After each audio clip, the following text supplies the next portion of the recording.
That Arcane Mage going to be bringing additional instant cast damage as well as a little bit more mobility, and that massive Invis. Look to see Jamili use that greater Invis to slow down some of the incoming CC onto Gorecki as well as allow him to get some setups. Snuts and Peekaboo both crossing the map, looking to find those mages. The mages are going to be their primary focus target in this matchup. Jamili and Sam I Am are going to be tested. Yep, absolutely. Peekaboo in the middle of the map right now. Both Snuts and Peekaboo looking for an opener. Oh, look at Sam and Jamili. They're getting so close. I'm so interested to see what strategies these guys implement. Gorecki charging in. Cheap shot over onto Sea-Doo. Blind over onto Gorecki. Immediately, Gorecki trinketing out of that. Full fear over onto Sea-Doo. Sam I Am into the cheap shot. A lot of damage going to be going out over onto Jamili. He pops that arcane power. Nice swap over onto Snuts, but it looks like they can't find the damage. That's going to be completely fine. Full kidney shot over onto Gorecki now. Both teams throwing out an incredible amount of crowd control. Looks like Jamili's going to be taking most of the damage at this point in the game. Yeah, fear caught onto Gorecki. Polymorph on Peekaboo. Good cross crowd control. Jamili has been isolated. Huge damage falling. No block, and Jamili goes down. Method Reborn strike fast and hard.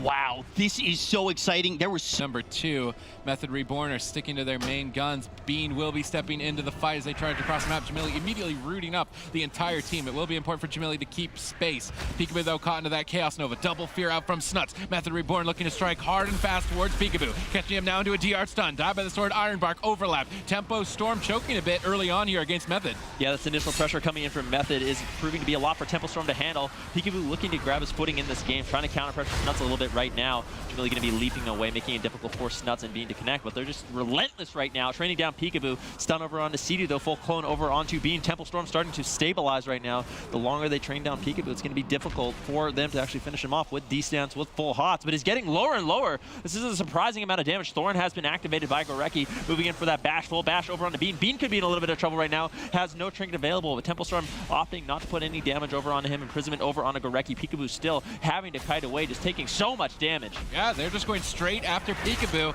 trying to go after that weak link. Peekaboo known for Rogue, but maybe a little bit weak on Warrior. In the meantime, Bean finally getting counter-pressured by Tempo Storm. Jamili switching his sights to him. Peekaboo is still low. Gorecki doesn't have Ironbark for a few more seconds. Double stun lands out from Bean, and Method Reborn looking to close this out. Match number 2 down. One more point to keep themselves alive in this tournament. Dude, Tempo Storm is choking, man. And Method Reborn, even without Smex. Live that all-in strategy, play a little bit more defensive, and not get caught off guard. They definitely have a shot in this game, but Method Reborn on fire right now, up 2-0 going into game number 3. We'll have to see how Temple Storm can respond to the onslaught of Method Reborn. Yeah, Bean and Snuts looks like they've got Jamili in their sights, and immediately switching back to Peekaboo. They know that Jamili's just going to kite them out. They're going to focus down Peekaboo, keep him in defensive stance, and spam out electrocutes when they have crowd control for Gorecki. Maybe cleave down Jamili a bit as well. They go for that full fear. Snuts switches his attention to Peekaboo.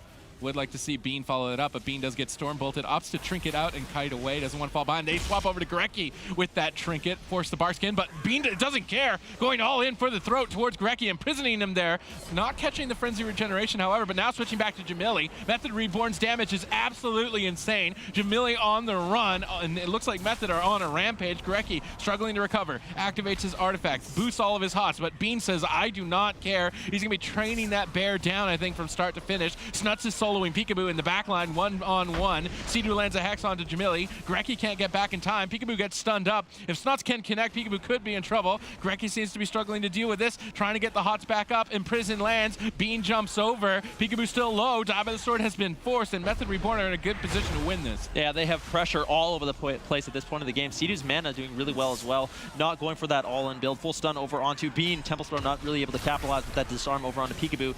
He's getting DR stunned. First shock stun coming in from Jamili, trying to get spread pressure onto Bean as well as Snuts, but Sea-Doo so far has been able to heal through the damage. Gorecki getting swapped to once again. No trinket available. He still has that Barskin major defensive cooldown. Snuts might not want to be chasing too much further. Sea-Doo is with him. Double Chaos Nova going to be coming in. Gorecki could be in a lot of trouble. He's in bear form with the Barskin, but both Snuts and Bean just sort of shredding through at this point of the game. Sea-Doo throwing in some offensive purges as well.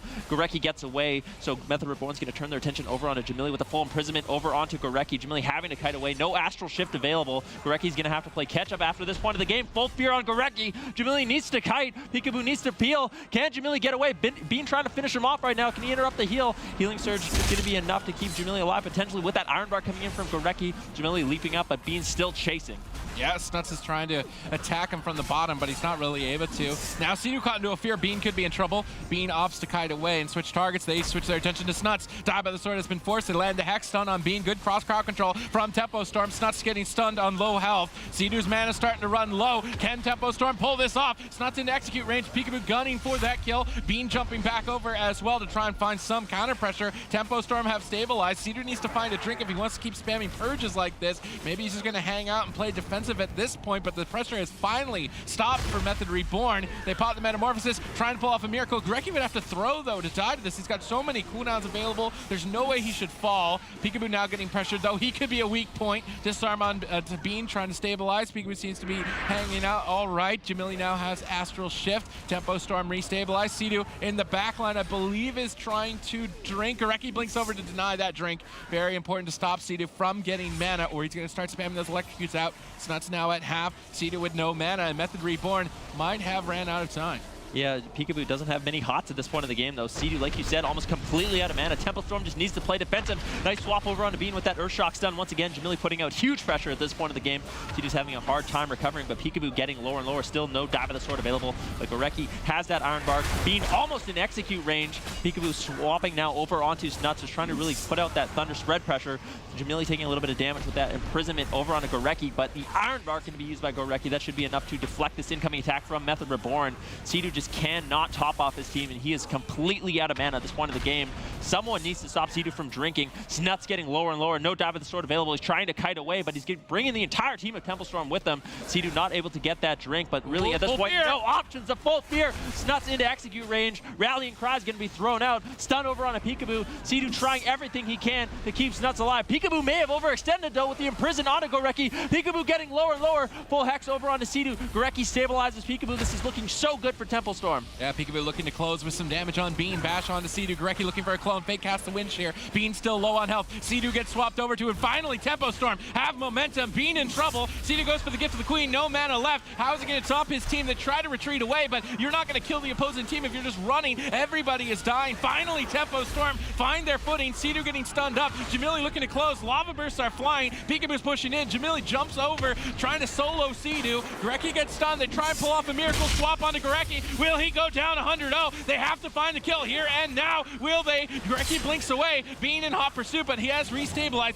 Bean is still low. Sea-Doo has Ascendance up, but no mana to heal with it. Goreki gets imprisoned. Bean switches his attention to Jamili. Method Reborn are on a clock. Can they find that kill? Yeah, Jamili going to be completely fine with that Astral Shift, making him exceptionally tanky. Dive of the Sword forced out onto Peekaboo as well. Method Reborn doing a good job making sure, although they're playing very defensive, they're still keeping up their offense. Sea-Doo going for a drink. Stun over onto Bean. Almost into that execute range. Full Fear going to be coming up from Snuts to help peel up. Bash over onto Snuts, getting lower and lower. Sea-Doo got a little bit of mana there, though he's able to toss out some heals. Can Method Reborn stay alive? Dampening has kicked in. We got 3% dampening right now. Sea-Doo almost completely tapped once again. Snuts and Bean getting lower and lower. The damage coming up from Peekaboo and Jamili is so high at this point in the game. Full Stormbolt over onto Goreki. Another swap going over onto Jamili. No Astral Shift available. No Iron Bark as well. Dive of the Sword thrown out by Snuts. Trying to throw out the defensive cooldown so he can remain aggro right now. Jamili leaps away. Full Hex over onto Sea-Doo. How is Bean and Snuts still alive? I don't think it's going to last much longer. Bean is trying to kite away. He stuns Peekaboo, doing a backflip to kite behind the balcony. Sea-Doo connecting whatever heals that he can. Snuts playing defensive. They're just trying to force Peekaboo away, but they can't. Goreki's got full hots up, but they managed to stay alive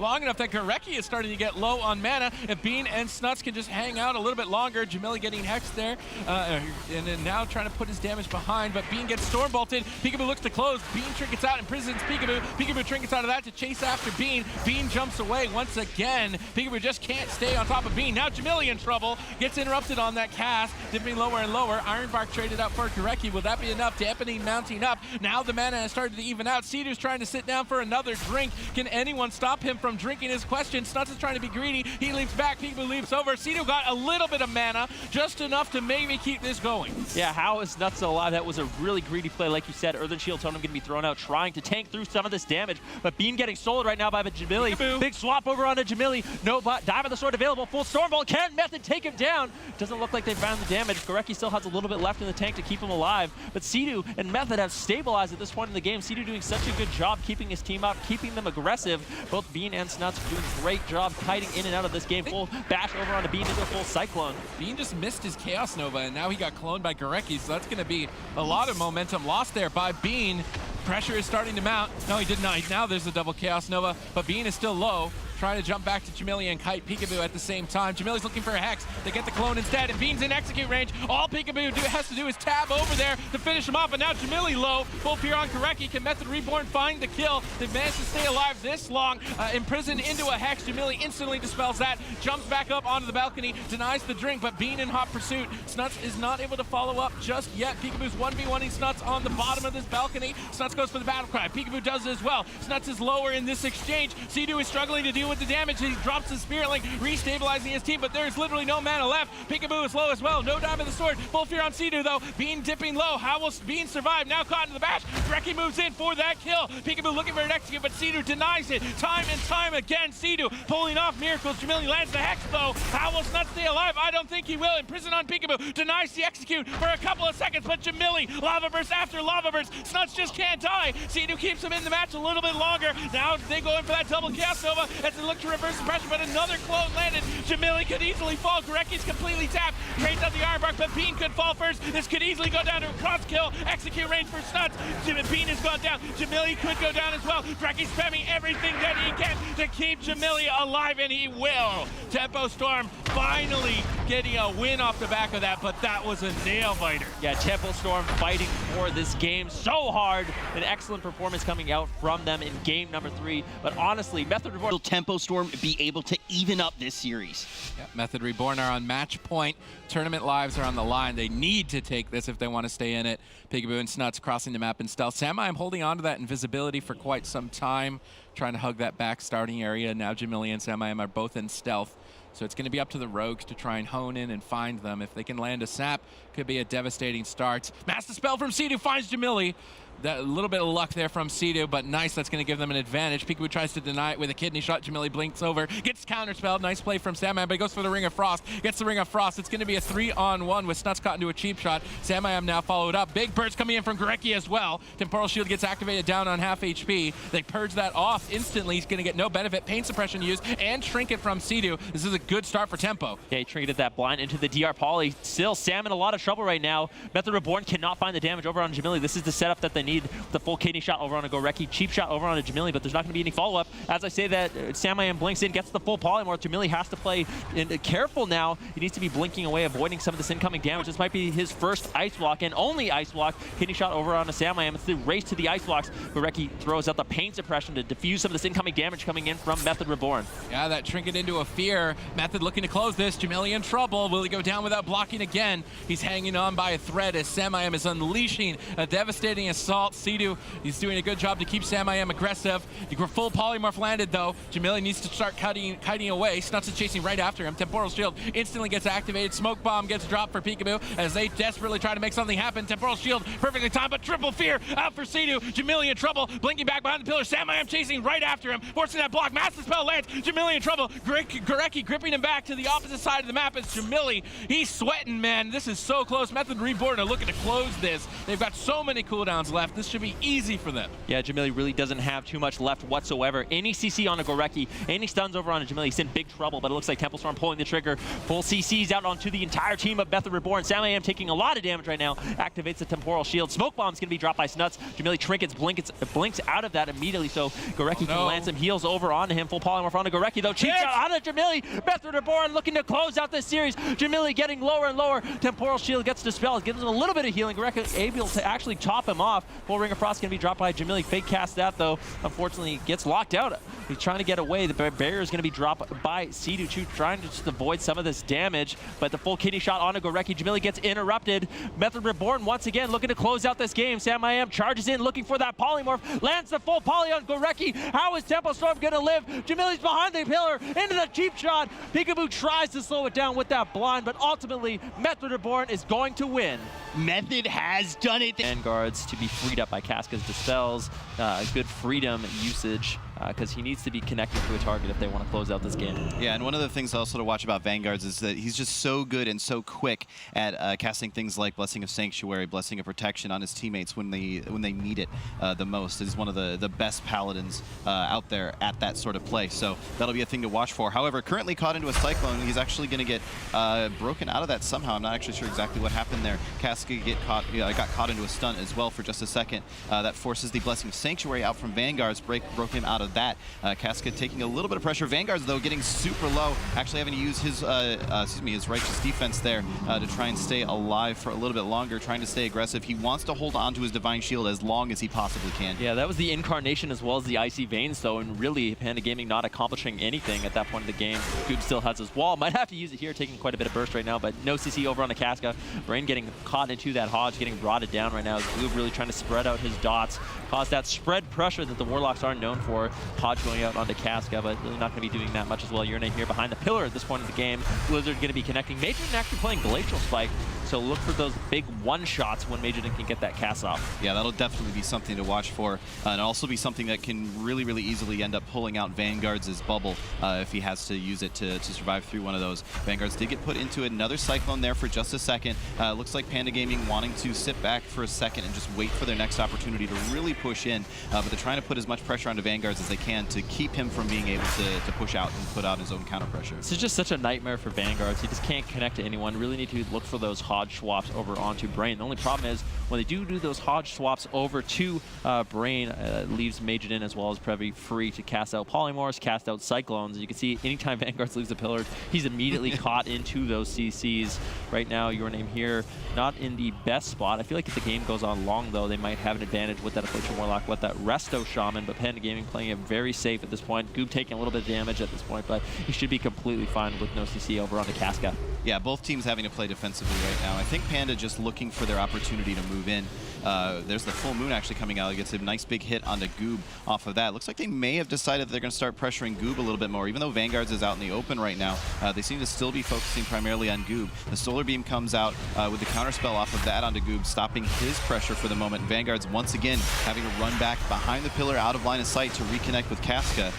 Your Name here really, really hoping that they get sometime soon an opportunity to move in. It looks like they may be going for it now, but Goob actually immediately forced to teleport away, which leaves Vanguards exposed once again. And again, back behind the pillar, hiding out here. The double stun comes out for just a second. That forces out the Blessing of Sanctuary from Vanguards onto Casca there. It's going to allow them to get back over to this other pillar, actually having to use the Demonic Gateway there as well. Vanguard's still taking lots of pressure, though. Majorden blinks in. The Blood Elf Silence comes out to disrupt that just a little bit, as well as a Fear onto Previ. Nicely done peels there from Your Name here, allowing them to stay into this. Yeah, Casca's going to be trading out his Ascendants. That's going to top off his entire team. Brain with no Avenging Wrath is going to be retreating behind the pillar. Majorden having that Icy Veins up once again.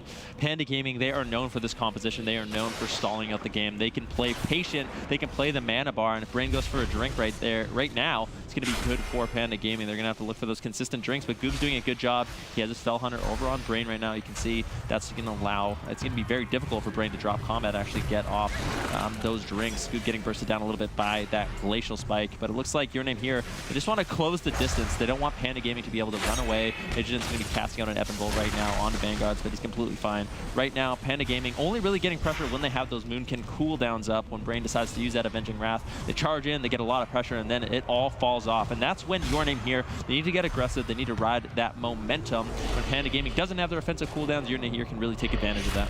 Yeah, and we can sort of see them cycling around the pillars, going around the map right now, as Panda Gaming constantly wants to pull back towards one of those pillars. And Your Name here, they've been behind the pillars a whole bunch, but they want to stay at least at the close pillar when possible. Vanguard's moving in once again. Goob actually porting back over to Casca to catch some heals. Casca using the Demonic Gateway to get back out of line of sight. Goob follows right behind, as well as Vanguards. They got a fair amount of pressure into Previ. In fact, with that stun, they might be able to get something to happen here. Short Fear onto Brain is going to disrupt it just a little bit, but a nice Solar Beam comes out and just breaks that up entirely. Yeah, Your Name here is getting ripped apart right now. This Glacial Spike, as well as that Splitting Ice talent specialization coming in from Majorden.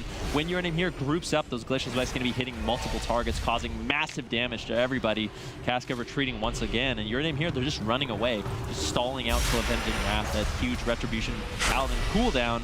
But it just seems like they really can't get anything done at this point of the game. Barskin actually going to be activated by Previ, maybe overstaying his welcome in the middle of the map as Brain gets caught into that full fear. Brain out of the CC now, though. Previ should be completely fine. Vanguards get caught into the bash, immediately trinketing out, throwing on the Hodge on the Previ, gets dispelled. And now, once again, Panda Gaming in a good position in the middle of the map, just spamming out their wizard damage. And it's really difficult for your name here to deal with the situation. Yeah, Vanguard's got basically no use out of his Avenging Wrath there as well. He's still up for another couple of seconds here, but it's going to fall off shortly.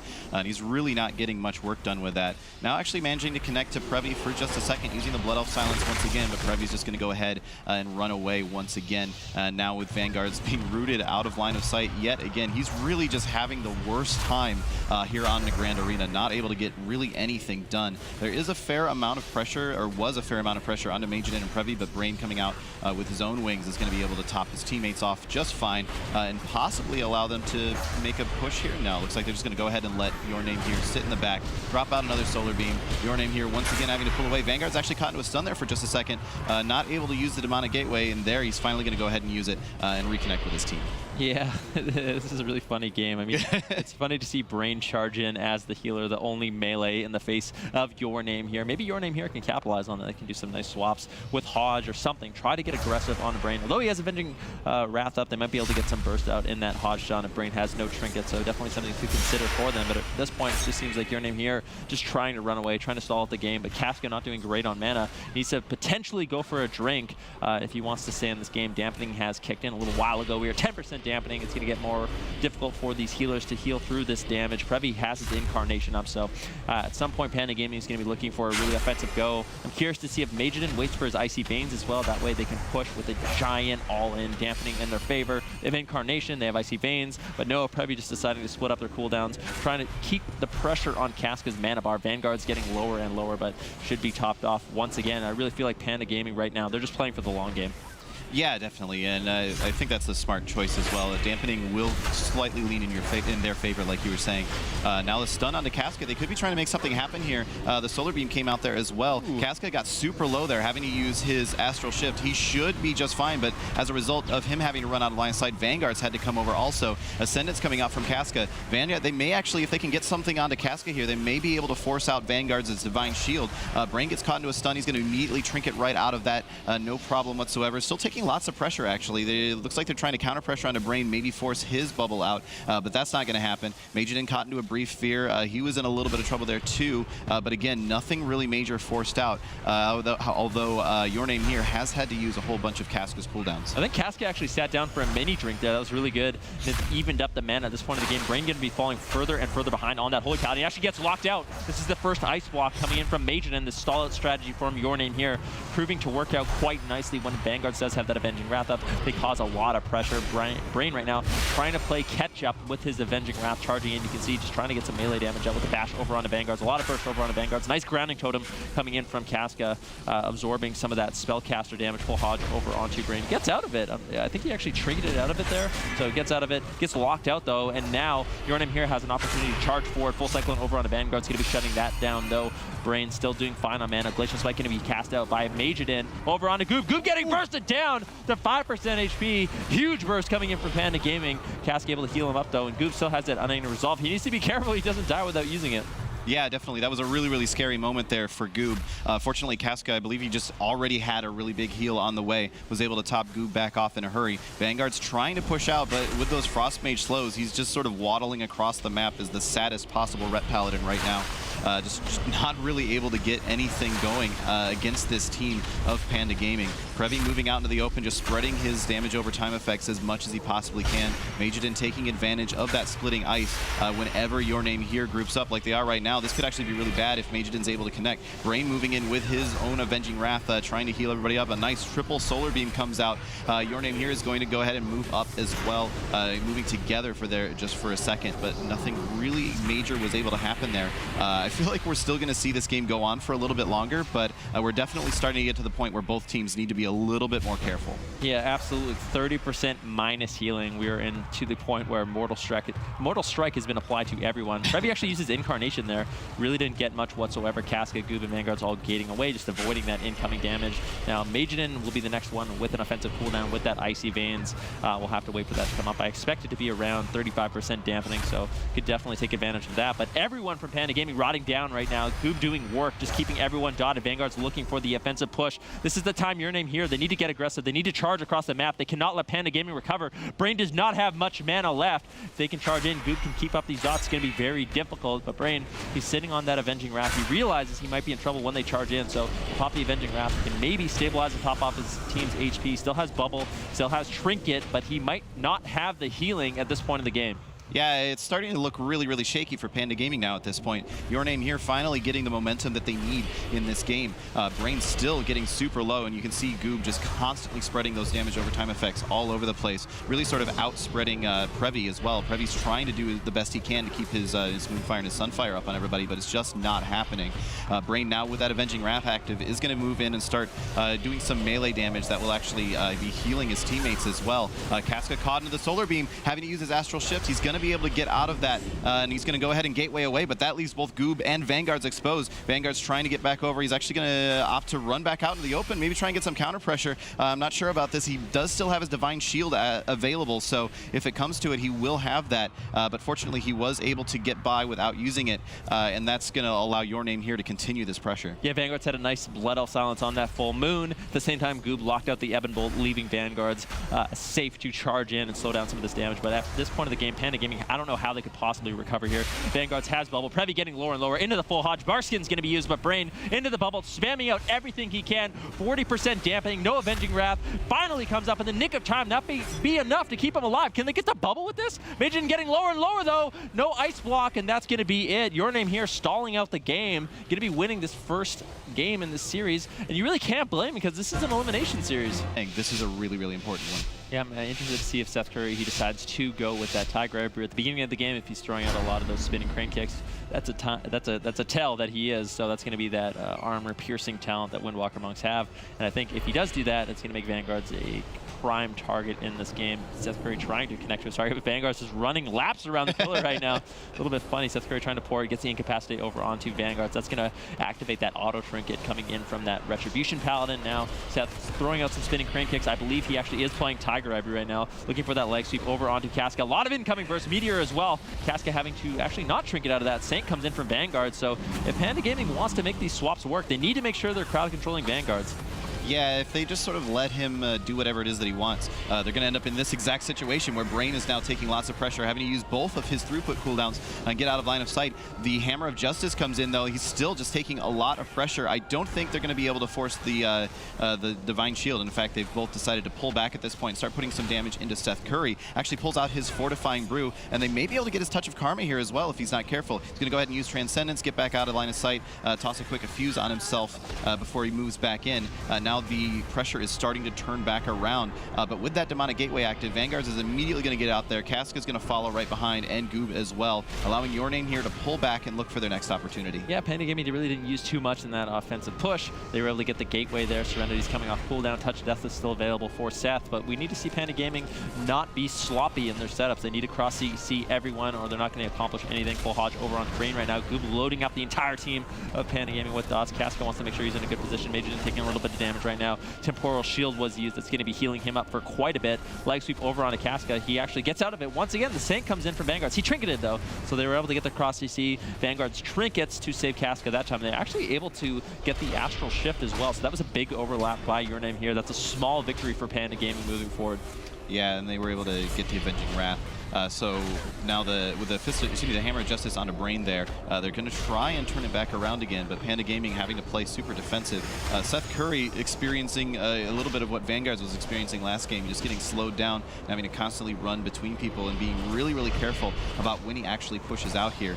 Now Vanguard's looking like he wants to try and make some sort of a poke here, but he's being very careful with his positioning. Seth Curry wanting to move in, but not able to do so just yet. He does have all of his defensive cooldowns available once again, so he's allowed to get a little bit greedy here, but Vanguard's takes a huge burst of damage. That's that damage we were looking for. That wasn't even, or excuse me, that was the tail end of the Serenity there from Seth Curry. That's going to allow Vanguard's, force Vanguard's to use his bubble, which is going to mean that Vanguard's now has to play super defensively until that's back up. Yeah, those are the exact swaps I'm talking about. Seth Curry needs to have his damage available. All he needs to do is incapacitate Casca. If Brain can line up a Hodge after that, they can literally just explode Vanguards with that Tiger Brew, with that Serenity. All they need is to strike Strike of the Windlord, a Rising Sun Kick, and that's going to be a huge cooldown. Brain taking a lot of pressure right now. This could actually be his bubble. He's trying to hold on with that Avenging Crusader, getting lower and lower. Running behind the pillar right now, not going to be able to hit any targets. He wants to just avoid some damage. Seth going to be pulling back as well. Brain able to hit that pet. That's going to provide him some additional healing. As long as he's using those melee attacks onto a target, he's going to heal up his team through the spread pressure quite easily. But if we look at mana, Brain falling further and further behind over Casca. Yeah, it really seems like Your Name here, even though Vanguard's now doesn't have his Divine Shield available, which is going to force them to be a little bit more defensive, it doesn't actually seem like they're really being forced to be that defensive. A nice double leg sweep came out there from Seth Curry to split up this damage a little bit, as well as the Ring of Frost coming out from Majidin, which forced Casca to use his healing totem as well as his Astral Shift. So that's a couple of cooldowns they were able to force out with that little poke, and I think that's what Panda Gaming is really needing to be looking for right now, is get as many of those cooldowns out of the way before they use the Serenity, and then push in for the big damage a little bit later. Yeah, Seth using his Touch of Death to bait out that Astral Shift. Panda Gaming has a tremendous opportunity now to get some damage over onto Casca, or make a swap over onto Vanguard's. The only problem is Vanguard's has his Trinket, so he's going to be able to sank. Seth Curry getting lower and lower, still has that Touch of Karma available. Brain almost completely tapped on mana. This is maybe potentially one of the last push Panda Gaming actually have. They need to make something happen. Vanguard's and Casca playing so safe right now. They know if they can just stall out the game, they're going to pretty much automatically win. Incapacitate over onto Casca. Dragon's Breath onto Vanguard's. Is there anything to follow it up? No. Goob shutting it all down. Double leg sweep coming in. Vanguard's Trinkets out of that immediately, but Seth didn't use his, he didn't use his Serenity. This is another small victory for Panda Gaming, able to get Vanguard's Trinket, and now I think they can make a huge swap over onto Vanguard's. He has no bubble, he has no Trinket. Any CC over onto Casca. He's playing Relentless. That means he does not have that Trinket available. It's going to be up to Goob to save his team. If Panda Gaming can save all their damage, I really feel like they can all in Vanguards and they can definitely win this game. Yeah, I completely agree. They're playing this really, really smart, but Brain has the mana clock ticking down. Majidin with that, that Temporal Shield active, he's going to be able to get healed up a little bit from that. The full stun comes out onto Brain, so Seth Curry is forced to use his Fortifying Brew to recover from that and prevent himself from dying. But Brain still just having to spend so much mana. He does have that Avenging Crusader active. As long as he's able to stay in melee with somebody, this could be a great push here from Your Name here. They're moving in onto Casca, from Panda Gaming, moving in onto Casca. Wow, he gets super low. Actually has to use his Astral Shift and his his Spirit Link there, as well as the Ascendance. That's a lot of cooldowns they just forced. Yeah, but Brain getting lower and lower. This could be the bubble. Touch of Karma is going to be used by Seth Curry as well. Panda Gaming falling apart. That was the setup that they needed, but Vanguard's got caught out of CC. He was able to sank. Casca luckily was able to get off those defensive cooldowns, but they used really everything. Vanguard's also threw in the Blessing of Protection. So Your Name here, they have nothing left defensively. Once again, Dragon's Breath coming in from Majidin. They're just trying to survive the Flame Strikes coming in. The reason he uses Flame Strike is to snare up his opponents. It does have a movement impairing effect on it, so it's going to make it difficult for Goob and Vanguards to push in. Casca, once again, playing on the other side of the map. He wants no part of this team. He realizes he's very vulnerable in this matchup. He just needs to play safe. Seth Curry actually charging in with that Flying Serpent Kick, trying to do a setup over on a Casca, it looks like, but Brain in so much trouble. No bubble, no Trinket, no nothing. Majidin getting lower and lower. This is going to be the Ice Block. This is the final push of Panda Gaming. They need to survive. They need to make something happen. Vanguard's getting lower and lower. Bubble almost up for him. Can he survive? He's kiting around. Bubble's going to be up in just a few seconds. He just needs to hold on just a little bit longer, and Your Name here is in such a good spot. Now Vanguard's completely safe with that bubble cooldown back up. Seth didn't use his Serenity there, though. Maybe a bit of a mistake. I'm not sure if it was not on cooldown or what, but they were so close to actually closing out this game. Yeah, they were actually kiting Seth Curry really, really well there. He actually trinketed a root just trying to get to reconnect onto Vanguards. I think he really wanted to use his Serenity there. They just never let him connect. And when you can keep a Windwalker Monk from connecting, that's actually quite a bit of an accomplishment. Panda Gaming wanting to stay aggressive, though. Brain got a drink in the middle of that somehow as well. He's got a whole bunch of mana left. But Seth Curry's getting super low. He has no Touch of Karma for another couple of seconds. Now it's available. Will he be able to use it in time, or will he even need to? Looks like he's somehow just being left alone. I don't know if they just decided he was already dead and they didn't need to worry about it, but Seth Curry just kiting around, no problem, able to keep himself alive for the time being. Brain now with that Avenging Crusader active is going to be able to top him back off. The Touch of Karma comes out as well onto Vanguards. Vanguards does have his Divine Shield available once again, though, so it looks like Panda Gaming may have missed their opportunity. Brain now under a whole lot of pressure, actually using the Blessing of Protection on himself to keep him alive. Vanguard's getting so low, the bubble is forced out once again, but Brain has to run away in the process, and now he has no targets to hit for that Avenging Crusader. Does get a big heal there, though, able to top himself back off. Yeah, that Divine favor coming in huge for Brain. Panda Gaming stabilizes. They were able to get the bubble. They still have an opportunity in this game. Casca almost completely out of mana. Full polymorph onto Vanguards. Panda Gaming, if they win this game, it will be a miracle. Somehow they're holding on for dear life, crossing the map once again. You can see this must be so frustrating for Your Name here. They're trying to chase across, trying to close out this game. Brain, he has no cooldowns left. He has no mana, but they just cannot connect to any targets. You can see Seth even throwing in some heals. These Effuses not going to be healing for too much, 20% dampening, but really just trying to help Brain the best he can. Majin doing a good job healing right now. Your Name here is chasing down Brain. Can they take him down? Doesn't look like it. He freedoms across the map once again. Majin just spamming out polymorphs over and over and over. But Seth's in a lot of trouble. Majin's in a lot of trouble as well. Brain throwing out that Avenging Crusader, but he doesn't have the mana to really do too much with it. Being in the middle of the map may not be the best thing. He's getting fully loaded up with dots into the Hodge. Majin getting lower and lower. Temporal Shield has been activated as well. Brain somehow still alive. Vanguard's getting lower and lower. Uses the Blessing of Protection to avoid some of this damage, but the Tiger Eye Brew just shredding through it. Finally, the Spirit Link Totem is going to be thrown out by Casca, stabilizing his team's HP. Touch of Karma available for Seth Curry once again, chasing down Vanguards. He has no bomb, so that Touch of Karma is going to be sitting completely safe, but Majidin may have ran out of time. Once again, Panda Gaming trying to retreat across the map. The full Hodge over onto Brain. If they don't kill here, I don't know how they're ever going to kill. Getting lower and lower once again. Brain behind the pillar. Seth Curry keeping his team alive. These polymorphs coming in from Majidin. The Divine Steed charge across the map, but he has no mana to heal himself up, and even when he does, they were at such a high point in dampening, he just can't stabilize. Goob needs to keep dots up on everyone. Eventually, someone from Panda Gaming will fall. Leg sweep over onto Vanguard. Seth Curry trying to make something happen, but with no Serenity, I don't think anything's going to happen. Casca not messing around, dropping the Earthen Shield Totem, wants to keep his team aggressive, wants to keep the defensive. Brain, I don't know what is going on right now, but Panda Gaming doing such an incredible job surviving.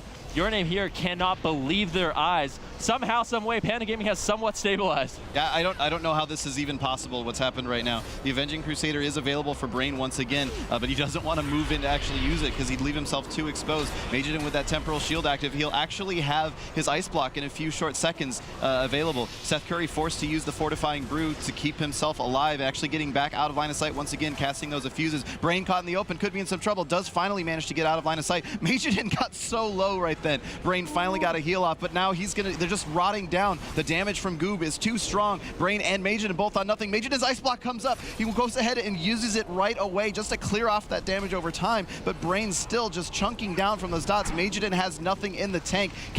Is there any possible way that Brain can keep his teammates alive? And no, time has finally run out for Panda Gaming. And we will be getting into this game. We can see Your Name here is actually on the left at the moment. We'll get that fixed. There we go. Your Name here on the left side, Casca, Goob, and Vanguards. Panda Gaming on the right, Brain, Majidin, and Seth Curry. And already moving out there, getting that quick paralyze onto Vanguards. Seth Curry looking like he really wants to start to... I say it looked like he's trying to get aggressive, but then he started hiding behind the boxes and casting Effuses again. So I'm not really sure what he's doing right now. I think he's just building up some Tiger every stacks. He doesn't want to be caught behind the pillar. That Incapacitate actually triggers the auto trinket from the Retribution Paladin, so I think it's smart. Double Leg Sweep going to be coming in. Vanguard's immediately trinket sanking. That's going to be deflecting this opener and the Serenity coming in from Panda Gaming. Vanguard's getting lower and lower though. Earthen Shield Totem has been dropped. DR Hodge going to be thrown in onto Casca with that Blood Elf Zones. Vanguard should be completely fine though. I don't think Panda Gaming has the cooldowns to get through the trinket, get through the Earthen Shield Totem, get through all these defenses that Your Name here is bringing very early on. That was a Touch of Karma Seth Curry used as well. I think he used it offensively, or maybe he's just trying to bait or trick Your Name here to going after him, as that Windwalker Monk is going to be exceptionally survivable. Yep, Brain gets caught into that Hammer of Justice there, but it does not look like Your Name here was really able to follow up on that too much. Looks like they're just trying to punish Vanguards as much as they can. May actually, with that Dragon's Breath on the Casca, they may actually be able to force out the bubble from Vanguards here. He's getting really, really low. Seth Curry getting low as well, though, having to use his Fortifying Brew to be able to stay aggressive. And Goob already spreading around those damage over time effects like crazy. You can see Brain, Majidin, and Seth Curry already getting a little bit low on health. And as that Fortifying Brew is about to fall off onto Seth Curry, Brain caught into that stun. This could spell some trouble for Seth Curry if Your Name here is able to reconnect. They're actually going after Majidin pretty strongly as well. Majidin does still have his Ice Block available, but Brain is going to go ahead and use his Avenging Crusader to get his team aggressive once again. Yeah, Avenging Crusader is going to be that really powerful Paladin cooldown. He's going to be able to attack targets and heal up through this spread pressure. Your Name here, when that cooldown is down, that's their opportunity to push in, get aggressive, rot everyone down. Full Leg Sweep over onto Casca, though. He could go down. The Blood Elf Sounds. Astral Shift might be enough. He's getting lower and lower.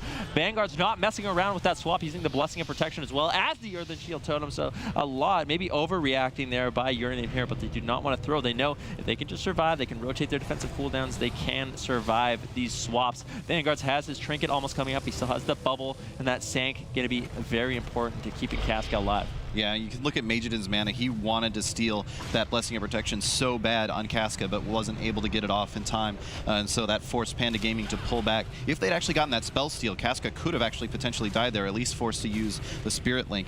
But that's all in the past. Right now, Seth Curry's taking a whole bunch of damage. May end up forcing out his Touch of Karma here. He does have that available, which is going to allow him to be a little bit aggressive. He'll have his Touch of Death available currently, and his Serenity pretty soon as well. Casca caught into a stun into a Dragon's Breath off of that, but with the Blood Elf Scions coming out on both Brain and Seth Curry, that's going to trigger Your Name here to get aggressive once again. Brain actually being chased down, Vanguard's being chased down as well. It's the race to get a Blessing, or excuse me, a Divine Shield out. Ooh, Vanguard's gets super low there, does end up using the Divine Shield, so that's going to force out his Divine Shield. He's going to have to play super defensively from here on. That was really well done by Majin. He actually used 2 Blink charges to get away and land that full Polymorph over onto Casca, which was imperative for them to get that bubble cooldown. So still, Panda Gaming, although this is difficult for them, they are forcing these key defensives. Eventually, one of these setups will work, potentially. They just need to make sure they keep up this pressure, keep up the swap. Serenity going to be available, as well as that Touch of Death. So Panda Gaming looking good. The only thing that's not looking good is Brain's mana at this point of the game. Casca is way ahead. We are not even in dampening. And it looks like Seth Curry's actually throwing out the Touch of Karma immediately. Hodge over onto Seth Curry. So Vanguard wants to make sure that Seth really is not going to be doing too much offensively, not feeling too good. He used that Touch of Karma, but Touch of Death has been committed. Leg sweep over onto Vanguards. Vanguards immediately trinkets, uses the Sank, getting lower and lower. So much burst coming in from Panda Gaming. Vanguards needs to be able to survive. Vanguard's getting lower and lower. Spirit Link Totem has been committed by Casca. That will keep him alive. These setups from Panda Gaming, so good. Vanguards needs to make sure he does not get caught behind the pillar like that. Seth Curry basically baiting him behind the pillar, getting these leg sweep, getting these huge burst setups, and it's working out tremendously for Panda Gaming, but they do not have much time left. Yeah, there was a great paralyze from Seth Curry in there as well that stopped Vanguards from being able to reconnect onto Brain, which is a big part of how they're actually in this position right now. Brain's mana is getting lower and lower, as well as the health of all the members of Panda Gaming, but he will have his Avenging Crusader again here very, very soon. And I think once that comes up, we're probably going to almost immediately see Panda Gaming wanting to get aggressive, at the very least wanting to start poking back in once again, because they'll have that Avenging Crusader to fall back on if they need it. Goob, though, is just being the most annoying Warlock possible, keeping himself in line of sight, keeping those damage over time effects rolling. And that's why Brain's mana is so low right now, is how well Goob has been keeping his dots up on the entire team of Panda Gaming. Now Your Name here pushing in. Seth Curry immediately forced to pull back. Majidin caught into a fear. He's off in the middle of nowhere now at this point, trying to get some damage out, but he could be exposed. They're going to switch over onto him. He's going to go ahead and blink away, immediately gets wind sheared off of that immediately, which is going to stop his pressure, allowing them to start to turn it back around onto Brain. That forces out the Avenging Crusader. They're just really not getting the pressure that they want from that Avenging Crusader right now.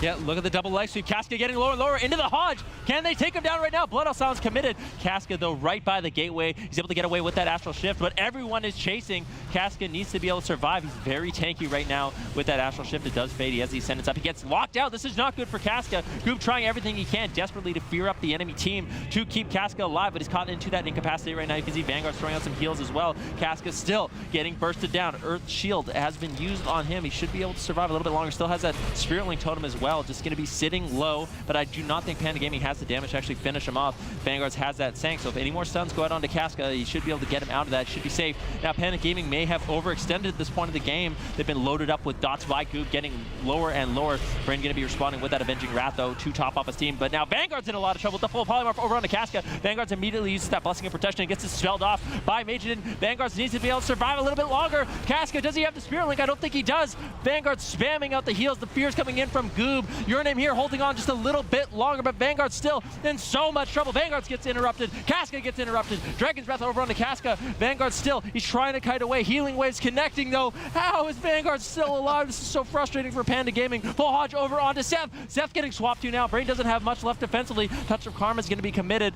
Your Name here needs to make sure they're not attacking into that Touch of Karma, or that's actually going to be reflecting that damage over onto Vanguard's. Vanguard's across the map right now. Still has one Bop charge left. He has his Trinket. Casca trying to reconnect. He needs to get those heals out over onto him. Majidin dropping the Ring of Frost, going for that polymorph as well. Lands the full polymorph over onto Casca. That was a big mistake by Casca, shocking that ring. That was a nice bait there by Majidin. Vanguard still just kiting around the box. Goob doing work right now, rotting down everyone. This is not looking good for Panda Gaming. Vanguard's getting lower and lower though. The Dragon's Breath being committed by Majidin to CC up Casca as well as Goob. Vanguard's been low for so long at this point of the game. This is a race for the Vanguard's life. He does have that bubble up though. That has come back up, so now Vanguard should be completely safe. They might get the bubble charge here, and this is going to be an unexpected surprise for Panda Gaming. Yeah, I don't think they expected him to have that Divine Shield, and that's why we saw Majidin immediately go into the Ice Block as soon as the Divine Shield came out. They thought that was going to be the kill. They didn't realize that Vanguard's had that cooldown available to him once again, because it is such a long cooldown, it's hard to really guess when it's going to be available once again, especially when you're playing in a tournament environment with no add-ons. So now Panda Gaming, that's got to be a very, very disheartening thing to see. They're all getting super low on health right now. Brain has nothing in the tank. The damage over time coming out from Goob. I feel like the clock is ticking right now, and if they can't make something happen within the next few seconds here, I feel like the time will be over here for Panda Gaming. That's got to be devastating for Panda Gaming. They thought they had the kill, but surprise bubble coming in from Vanguards. But Seth, he has the touch of death, he has the touch of karma, he has the serenity, he has tools available to actually land a kill. He just needs to be able to survive a little bit longer. Can Brain hold on? Everyone from Your Name here is charging in. Panda Gaming's tournament life on the line. The final Avenging Crusader going to be committed, trying to heal up his team off the Spell Hunter. Goob's going to be retreating it though, forcing Brain into the open. He gets fully hodged. Big damage going to be forced over onto Vanguards though. Can they take him down? The last few moments of this game, Vanguard's getting lower and lower. Spearling Totem going to be dropped by Casca. Majidin, no Ice Block, getting lower and lower, trying to run away. Cauterizing Blink going to be healing him up just a little bit. We were at 21% dampening. Brain somehow healing up his team with no mana whatsoever. This is it. Your Name here. They have to charge across the map. They have to make something happen. Vanguard still has a Blessing of Protection, almost has his Trinket up, so defensively he should be okay. Brain has literally no mana whatsoever, just waiting for that mana to tick up so we can get some healing done. But Majidin and Seth doing such a good job once again, healing up. Brain, Divine Seeds across the map. He may have left Majidin by himself though. The full Hodge, Vanguard pops wings. That is going to be it, or maybe not. And Majidin blinks away. Cauterizing Blink, healing him up. Brain dispels, clutch dispel. Goob cannot believe his eyes right now, trying to reload those dots. Casca throwing out that lava burst, and that should be it. But once again, Panda Gaming proving they are literally immortal at this game until like 50% dampening. I don't know what is going on right now. Yeah, how is anyone on that team still alive? How is this game still going? Brain actually getting a little bit of mana now. He's able to cast a couple of spells and able to keep his team like at 50% health, which is great for Panda Gaming. Apparently that's all the health they need. Majidin now with that Temporal Shield active. Seth Curry in a little bit of trouble. He's just literally the second his Touch of Karma becomes available, he uses it. Goes over onto, looks like onto Vanguards. Brain gets caught into a stun real quick, immediately trinkets out. Majidin silenced now. They're trying to make something happen right here, right now. Onto Your Name here. Brain again with that Avenging Crusader coming in. He's able to keep his team alive and aggressive. They're trying to kill Vanguard so bad. The Blessing of Protection comes out. Can they get the Spell Steal on it? They do! Majidin with that Spell Steal. He's now safe actually from Vanguard's pressure. That's going to be so huge for them. They're still just trying to turn this around. The triple leg sweep comes out. Vanguard is getting so low. Are they going to be able to kill him right here? He's chasing back after Casca, going through the demonic gateway, and somehow he's still alive, and that's again so disheartening. Can he land the full polymorph? Doesn't look like he's able to. Blood Elf Sound's going to be connected again. Vanguards, is he actually going to go down right now? How is Panda Gaming? What are they doing? Cauterize has proc. Temporal Shield has been used as well. It's not going to be healing up for too much. This game is not over. Brain has no mana left. Goob and Casca, can they do this? Can they finish it off? Majidin goes down. Brain getting low as well. This is looking beautiful for Your Name here. Wow. Panda Gaming going to be eliminated from this tournament, but I will say Panda Gaming, such an impressive performance in this series. They may be going home, but they did it in fashion, and they looked incredible that time around, managing to get so many cooldowns. PHDK win a BlizzCon before, so bringing that out of nowhere, basically. You know, Rosita Jones is doing a great job on picking up that Unholy Death Knight, and of course, Jelly Beans on Hunter. We always see that. I think the one advantage Whoopi and Vices will have is that Ride the Wind on a Demon Hunter. Chains of Ice not going to do too much, but Whoopi already under fire, immediately portaling back behind the pillar to recover from that initial aggression. Jelly Beans is not somebody you want to mess with. Oh, not at all. Vice is taking a bunch of damage too as he's going to retreat, but that Binding Shot was down, which does stun him. They're going to go on Jelly Beans really hard with the leg sweep, followed by the Fists of Fury stun with the CC onto Rub Cub. Wow. Even still, Jellybeans is still low. Rubcup is struggling, spamming out healing wave after healing wave to try and recover. Jellybeans peeked around that corner for 1 second and set to destroy X, set to destroy M, but now Vice is on the back foot. Will he fall? Rosita is relentless. Tons of damage. Full trap landed. Vice is in trouble. Barely gets him out of that trap. Now still low. Envy is struggling, and that's going to be it. I'm wondering if there might have been a problem there. I don't know. Yeah, Envious, because he didn't use. Okay, it sounds like we are going to be from the beginning of the year from the Cups, and now both of them are fighting for our first North American spot at BlizzCon, so this is going to be an exciting match. Yep. We'll have to see if they're going to go as aggressive at the start as they did last time, because Whoopi really took a beating right from the start. That Marks Hunter, look at this damage coming out right away. That wasn't even true shot. Yeah, there's a lot of ranged interrupts that Envious kind of has to just deal with, and anytime Whoopi peeks out into the open, he gets destroyed. Jellybeans is moving up now, gets paralyzed. Whoopi wants to start the attempt onto him. Double Chaos Nova, Serenity pop. Jellybeans needs to be careful. He may opt to just kite away. For now, he's actually staying aggressive. Rosita getting mind controlled away.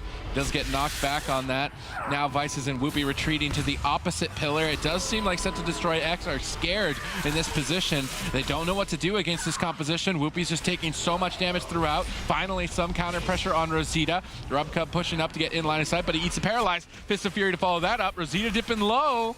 Full trap onto Envious. He's in that bursting. There we go. He's out of it now. Whoopi's still kind of low, but he does have that touch of karma as long as he can use it. Envious gets shocked on his heel as Whoopi down to half again, but he's going to stay offensive onto Rosita Jones, but there's that true shot. The damage coming out from Jellybeans is going to be able to dump those mark shots constantly, trying to crowd control as much as they can. You see the binding shot on all three members of Set to Destroy X. Yeah, Envious, Whoopi, and Vice is looking to make an attempt here at Rubcup. Rubcup sees them coming, immediately retreats away. Good awareness there by him to avoid that attempt. Rosita just tanking the brunt of this offensive, but they want them to attack Rosita. He's the most durable target, so he can stay up in their face. And they're falling for the bait. They just keep attacking into him. They're taking too much damage from Jellybeans. Now they're trying to retreat away. Whoopi trying to make something happen with the leg sweep, but not popping the Serenity to follow that up. So he's trying to hold on to it, maybe bait a cooldown, but there wasn't really any cooldowns to bait. There goes the Fist of Fury now without using Serenity. So maybe Whoopi's having some land jitters there. That would have been a good attempt, I feel like, to get some major cooldowns. Now they're going to have to wait for their stuns. Maybe Vices has a Chaos Nova soon, but you can definitely see that Whoopi is maybe struggling with this pressure. Rubcup's trying to drink. His mana not looking too good. Vices with the Metamorphosis to stop the drink. I think it was completely worth it. That's really the only advantage they have right now. It really is. Stun onto Jellybeans also. Whoopi down, getting low though, down to half, is going to activate his artifact. It wants to do a bunch of damage onto Rosita Jones, but looks like Rubcup did have to use Astral Shift during that because they're able to cleave both targets. Yeah, Rosita now getting swapped too, but Envious has gotten to a bursting shot, not able to follow it up with the trap. I really like that Whoopi and Vice's play on top of Envious against this composition. There's spread damage that Rosita can't control, and it's going to break all of the traps. So the positioning, I think, is good by them, but the pressure out from Jellybeans is constant. Rosita trades out Icebound Fortitude to stay aggressive. Vices immediately retreats behind the pillar, line of sighting Jellybeans, and that's why you see Vices and Whoopi constantly at this pillar. They need to avoid that marksmanship pressure. Rubcup, though, slowly getting tapped on mana. Rosita could be the ultimate kill target if they just keep the pressure going. Rubcup's going to get tapped. Double bursting shot. Jellybeans looking for a trap, but they're stacked on top of Envious to break that trap, and they reverse it instead. Now they can get offensive. They've dealt with the crowd control. Rosita's mind controlled away. They set up a 3v2. Jellybeans caught into a stun. Rosita stunned up as well. Rubcup looks like he's trying to drink, but that could cost them the aspect of the turtle. I think that's a fair trade. Rubcup managed to sneak in about 20% mana to tie himself with Envious, pull that advantage back to an even footing. No, that's really important if this game does go long. Jellybeans did have to use his Exhilaration there for the heal. Envious getting so many great mind controls during this match. However, that does expose him, which is what you're seeing right now. Double bursting shot. Jellybeans looking for the trap, but Whoopi deflects with that Fist of Fury. Trap does land. Envious opts to trinket out. Does not want to fall behind as Whoopi is getting bursted. Jellybeans unleashing a hellish barrage, and Whoopi constantly being that target. Mind freeze on Envious, interrupting him, putting him slightly behind here as Vices gets caught into a binding shot. Rosita needs to be maybe a little bit careful. Rubcup constantly trying to drink in the back line. It's difficult for Vices and Whoopi to pressure and stop that because Jellybeans is just constantly doing too much damage. They retreat back to the pillar. Ray of Hope was traded out. Envious feeling the pressure. Things are starting to get scary with that true shot. As he said, Vihel, Jellybeans can be doing a lot of damage. Mind control them away. Vices with Ride the Wind could cross the map. Whoopi charges across to stop Rubcup from drinking. Mind control still being spammed out. Whoopi forces Earth Shield on Rubcup. I'd like to see a paralyze now. There's the paralyze. There's the kill attempt on the Jellybeans. Nice Earth Shield bait there. They get aspect of the was turtle good. with that setup. Another setup like that from Set to Destroy X. They're looking to claim game 1. Now remember, these players cannot use add-ons, so you're not going to have any notification at all on your UI that the enemy healer is drinking. So that's something that they have to pay attention to, because Rubcub has been sneaking away every single time he can. And here might have been another one. Nope. And so you can see Whoopie trying to keep him in combat with that crackling Jade Lightning. Yeah, Whoopie and Vices might be overextending, though. Jellybeans is kiting them excellently, and they can't keep up the chase. Now they're pulling back. Whoopie still wants to go, but this could be risky. Again. They have to stop the drink. There's the bursting shot into trap. Vices likely has reverse magic. Yes, and reverse the trap off. So between the reverse magic and trinket, it's very difficult for Jellybeans to get crowd control, but he's working through it.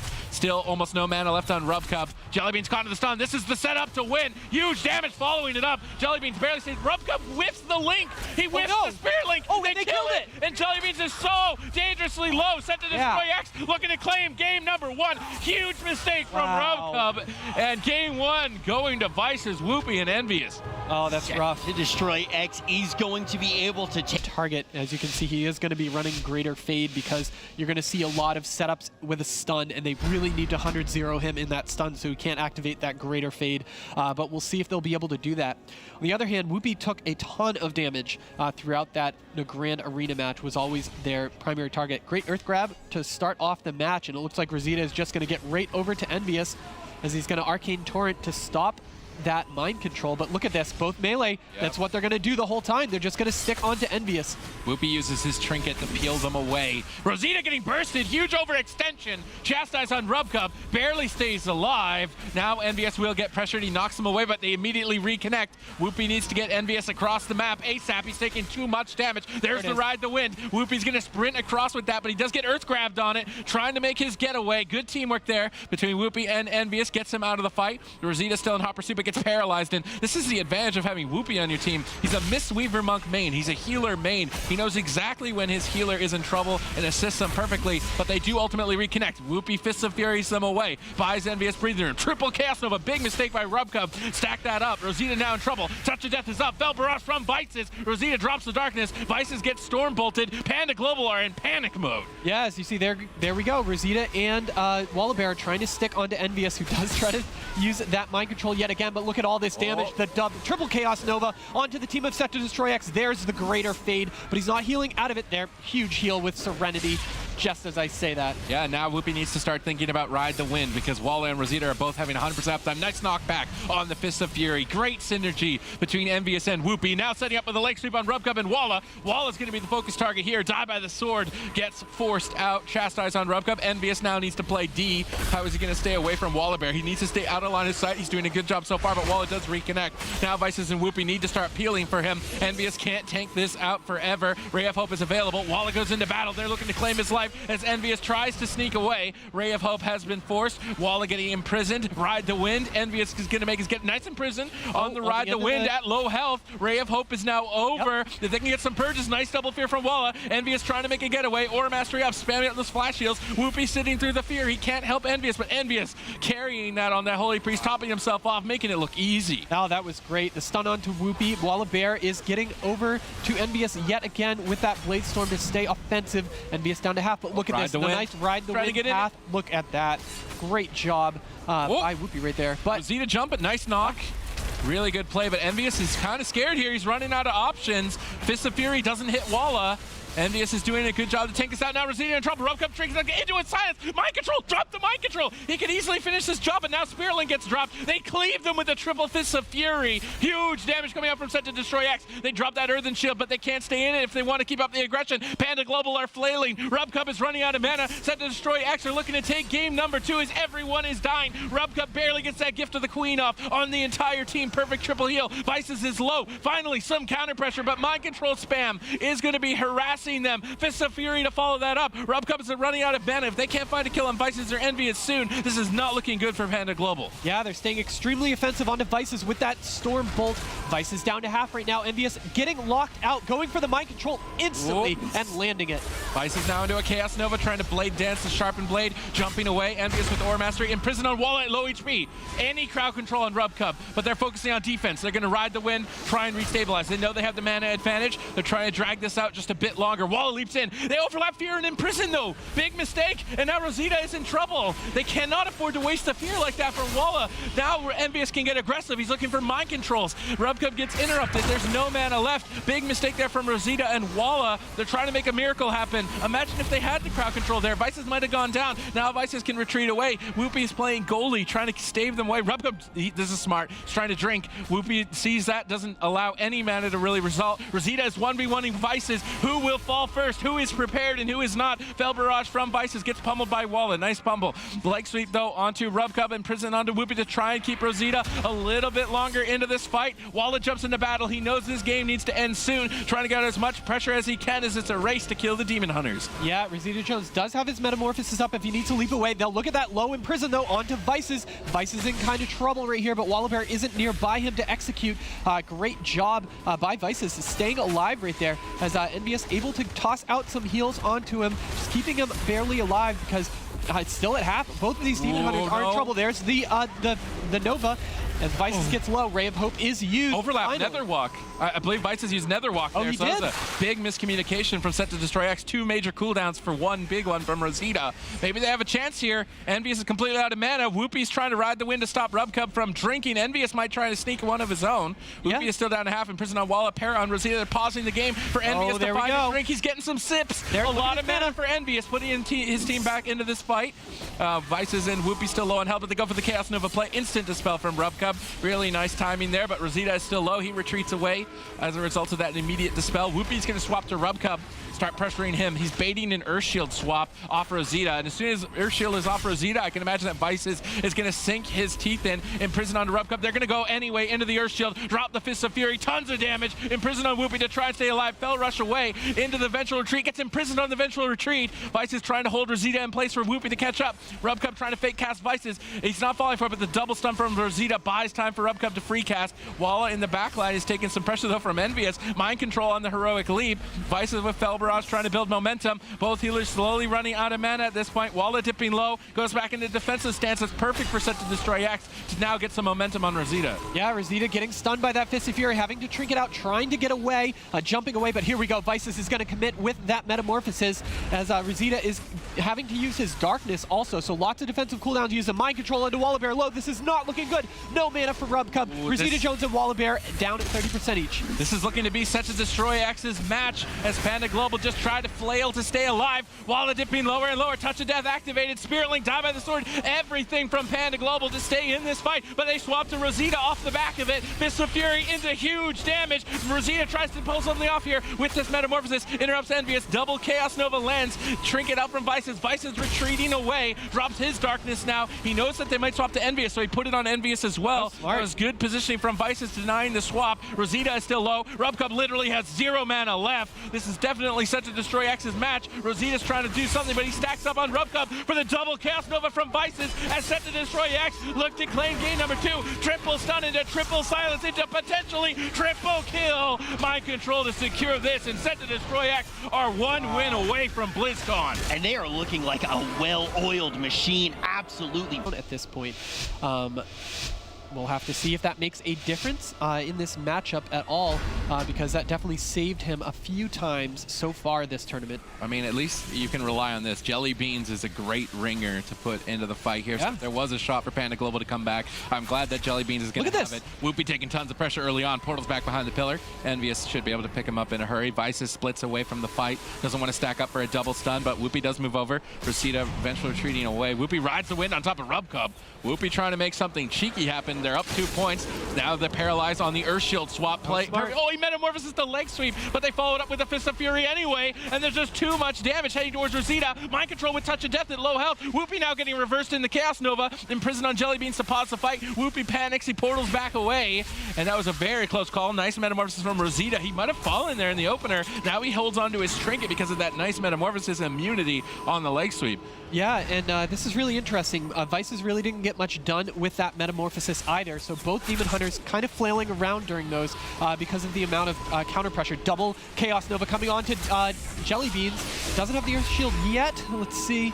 As we see the Chastise into the Mind Control, which gets instantly locked. Envious in some crowd control right now. This is going to be a trap. Let's see if a reverse comes out. And maybe it did. And there we go. Double binding shot onto both the DPS and Set to Destroy X. But look at Envious in the back of your screen, spamming those Mind Controls. Yeah, really trying to harass the opposing team, and Set to Destroy X are in a comfortable position to make cheeky plays. Double leg sweep lands. Set to Destroy X looking to set their eyes on BlizzCon. Rosita dipping low. Vengeful retreat away, but they're in hot pursuit. Rubcup in trouble as well. He can't deal with this damage. Imprisoned on Rosita at low health. Paralyzed now onto Rubcup. Envious spamming up flash shields. Caught into a bursting shot. Jelly Beans is trying to make something happen. Can they land the trap? Trap lands out. Double stun for Rosita. Panda Global looking to strike back. Rosita down at half HP. Jelly Beans really ripping in. Vice is blade dancing the pressure. Trying to keep on top of Envious. Trying to retreat away. Very afraid of throwing the match there. Vice is now behind the pillar. Set to Destroy X in full recovery mode. Rubcup sees that opportunity to drink. He's definitely going to need the mana, but Whoopi not going to let that happen. Ride the wind across the universe to get Rubcup back into combat, and Set to Destroy X are going to get aggressive. Yeah, as you can see, Envious doing great on mana. Rubcup again, down to half, was trying to get a drink. There's the Serenity onto Jelly Beans. That was a great swap out of nowhere. The Earth Shield and the Turtle actually got forced there. Oh, swap to Rosita! Whoopi and Vices both switched their eyes on Rosita. Imprisoned on Rubcup, Mind Control, and Jelly Beans 3-on-1. Rosita retreating away. BlizzCon on the line. Metamorphosis pop by Vices. Huge damage potentially. They switch to Rubcup. Rubcup jumps away from that. How is Rubcup going to handle the pressure? Tons of damage coming his way. Rosita pops his own Metamorphosis to try and make something happen, but Rubcup is flailing. Astral Shift gets popped. Darkness gets dropped. Panda Global in desperation to survive. They managed to survive that attempt. Vices now in full retreat. Drops the darkness of his own. He's dangerously low. Envious is trying to pick him back up. There might be a technical issue with Envious, though, in the middle of the map. Vices is still playing it out. Both the teams know that they're supposed to play it out, so I wouldn't be surprised to see them take Vices down here, but it does look like there is a technical problem. Panda Global are going to take game 3 until we hear otherwise. Set to Destroy X, so we're in such a great position. It's really great when you see these talents. He does it so well. We see him using Shining Force, that knockback, instead of having a stun on his Chastise. Like, there's a number of different things, you know. This team doesn't need another stun. You know, they have 2 AoE stuns plus Fist of Fury. So, you know, and you see him constantly using that mind control. Oh no. Exactly. Triple stack Chaos Nova. This is devastating for Panda Global. It's Set to Destroy X. Unleash a devastating assault. Huge pressure coming out early on. Rosita's in a panic mode trying to reverse this with a Chaos Nova of his own. Vices is dipping low. Envious is trying to pick him back up, but it might be another issue as Envious is just standing still. Obviously, Panda Global are still going to play this out. Vice is going down, and unfortunately in another situation where we will have to wait to hear the results for that. Yeah. Yeah, we're going to wait just a few seconds to hear exactly what did go down. You can see Rubcup now looking across the way. This team, new team to the scene, brand new sponsor, and a trip to BlizzCon is a great way of celebrating. Yep. Day 1, great performance. Day 2, excellent performance. One more win on that scoreboard sends Set to Destroy X to BlizzCon. Jelly Beans looking to defy it. Binding shot on Envious into a full trap. Vice is moving over to reverse that. Nice reverse from Vices. Rosita caught into a leg sweep. Whoopi leading with the aggression. Tons of damage to follow this up. Chastise onto Rubcup for cross crowd control. Rosita down to half. Jelly Beans now getting swapped over to as well. Vice is trying to spread that pressure out, swapping off the Earth Shield, putting Rubcup in an awkward position early on. And Jelly Beans is running away from his enemies, trying to stay in line of sight of Rubcup at that point. Jelly Beans still down to half, not getting picked up, and there we have the Metamorphosis to try to deal tons of damage onto Vices. The double bursting shot into a full trap. Vice is getting really low, having to use that blur as the Ray of Hope is used by Envious. Yeah, Envious gripping Vices back to the pillar, and he gets imprisoned on the Ray of Hope. Nice imprisoned from Rosita. Envious now getting wind-sheared. Vice is dangerously low. Guardian forced out as well. Envious put on the back foot now from this point. How will he be able to stay alive? This pressure is insane. Guardian triggers. Vices hangs on by a thread, but there's too many purges coming out from Rubcup, and Panda Global strike back. Wow. You can hear Panda Global getting loud right now. You can hear Jelly Beans and Rubcup. It's not very often in World of... What you're going to watch for is both Demon Hunters are probably playing the auto blur talent just because of the extra damage reduction it provides. So when you see the large burst, they need to burst the Demon Hunter down low enough so that blur procs so that they can go on him again. Right, so watch just charging in, unafraid of this situation. Envious tanking an interrupt from Rosita, but Whoopi's trying to reverse it with a touch death. Double leg sweep, incapacitate. Whoopi going all in for the kill. Rosita down to half. Double Fist of Fury to follow it up. Mind control at low HP. A nice purge from Rubcub to remove that mind control. Now bursting shot. Vices eats the trap. Nice play there from Vices eating that crowd control, but they stack up now for a triple stun up from Rosita. True shot is popped. Jelly Beans is free casting, and Panda Global are going crazy. Ray of Hope forced out from Envious. If Rosita can land a clutch in prison right at the nice trinket. Perfect time trinket there from Vices. Vices will recover, but another setup like that, and Panda Global might take this. Oh, that was really scary timing. He had to trinket at the exact precise moment, and you saw the trinket and the heal go off at the exact same time. So if he hesitated at all, he would have been dead there. Envious and Vices are scared. The pressure is in favor of Panda Global. Set to destroy X, need to find their footing. Rubcub is just purging off these mind controls. Great offense. Vices on the run. Nice ride the wind. Set to destroy X trying to retreat away. Bursting shot into potentially a trap as Rosita jumps into the fight with Metamorphosis. Vices jumps away with his Metamorphosis. You can tell that Vices is terrified. Full Hex lands. Rubcub wants this win. Vices charges back. Double Chaos Nova. Fury of the Illidari. Vices looking to tear in, but Rubcub doing a great job to stabilize. Yeah, and Rosita Jones is going to chase down Envious just a little bit. There he goes. Now he's going to get back onto Vices, trying to chase him. Vice is doing a great job of kiting. Whoopi doing everything he can to peel for his teammate. Has Serenity available. Whoopi can get a lot done here if he can nail it and land it. Double leg sweep. Serenity, strike of the Wind Lord. Tons of damage. Rosita fell rushing away, but Rubcub's mind control. They land the interrupt. Whoopi's still going for pressure. Gets imprisoned. Now imprisoned won't be available for Ray of Hope, so Envious can stay calm. Jellybeans and Rosita still down at half. Rubcub's mana not looking good. Vice is low. Trades out the darkness. Needs to be enough to survive. Whoopi's trying to off-heal. Envious seems to be having a problem again, unfortunately. Vices is going to try his best to stay alive as Panda Global are going to play this out. Envious trying to get back to save Vices. Ray of Hope against Bursting Shot. Is Imprison available is the real question here on this Ray of Hope. Guardian Angel, the Ray of Hope not strong enough. Grip to boost his healing. Vices trying to recover. Still very low on health. Fist of Fury from Whoopi. Whoopi trying to make something happen here on Rosita. Rosita overextending. Envious trying to knock him down below. And now an incapacitated on Rubcub, but Vices is still on the run. Triple stun out. Vices imprisons Jellybeans to pause the fight. Both Demon Hunters struggling to stay alive. Vices is still lower. Envious can't get the heals going. Goes for the him. Gets bursting shot behind the pillar. And Vices is in trouble as that full trap lands. Vices is too far away for the reverse magic nether walk. Buys him a couple of seconds of immunity, but that is now over. And Panda Global take game number 4. Panda Global is back in this. They have learned to play against this composition, and now they are on a game 5. And now you can see Rubcub looking to the ref really quick. He did notice. He noticed that little bit of a hiccup, and you could hear him say, did that one count? It looks like it is going to, in fact, be a quick replay, and I completely understand the frustration that is coming out of Panda Global. To destroy X. Panda Global's been impressing me, though, with these kind of unorthodox compositions. Now with the Demon Hunter rather than the Unholy Death Knight Hunter. Can they pull it off? Their momentum seems to be doing good in these last 2 fights, and Set to Destroy X need to get a level head. They need to get calm, cool, and collected. Whoopi's going to charge out towards Jellybeans, but a double binding shot into a full trap. It gets reversed instantly by Vices, but that was a nice snipe from Jellybeans. Double stun, but get knocked back. Now they're trying to keep the momentum going towards Jellybeans with the Rubcub in an incapacitate. Chastise, tons of damage on Jellybeans. DR leg sweep. Rubcub in panic mode, trying to pick him back up. Seems to be doing all right now with that Healing Tide totem planted. Rubcub and Jellybeans recover. Now Rosita with the offensive. Drops a double Chaos Nova. Vice is low. Double bursting shot out from Jelly. Whoopi paralyzed to deny the trap for a couple of seconds. Can Jellybeans snipe that trap? They're desperately trying to eat it. They managed to get it. Vices is now down to half. Trades out the blur, but aim shot after aim shot is going to be pounding into Vices. Vices immediately retreating away from that situation. A Hex now out of the trap. Hex. And the Metamorphosis from Rosita. Vices Metamorphosis to run away. Set to destroy X in full retreat. Envy is struggling to deal with the damage. Barely buying him enough time with that Guardian, but there is too much pressure. Ray of Hope now forced out. Nether walk overlapped, and this is looking terrible for Set to Destroy X. Oh, my, imprisoned by heal. That's just going to be the end of it. Envious triggers out. They drop the darkness. Blade Dance to try and stay alive, but Envious is flailing to keep this fight going. Serenity overextends. They're looking to try and find the kill. They're looking to try and find it. He eats the trap. Vices is still just so low. There's so much damage on him throughout this entire fight. Triple Chaos Nova and Panda Global come back.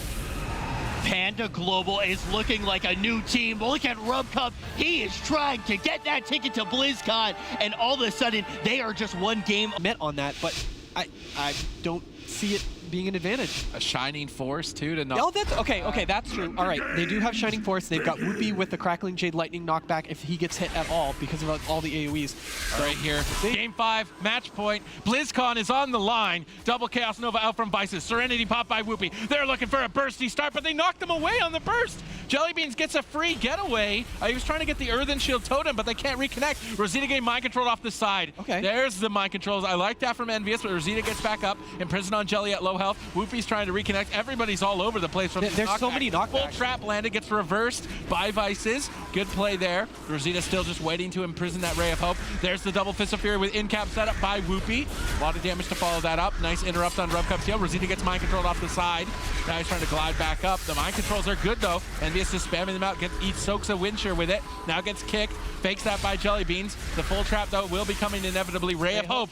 Rosita needs to land this Imprison on Vices. Get mind controlled right before he can land the Imprison. That was nice from Envious. Really good play and awareness there. Triple Chaos Nova. Triple reverse by Rosita with the Trinket, but Jellybeans is still low. Earthshield is reapplied. He knocks him off the side, but they can't reconnect. The knockbacks kind of backfire really on Set to Destroy Exit, the melee cleave.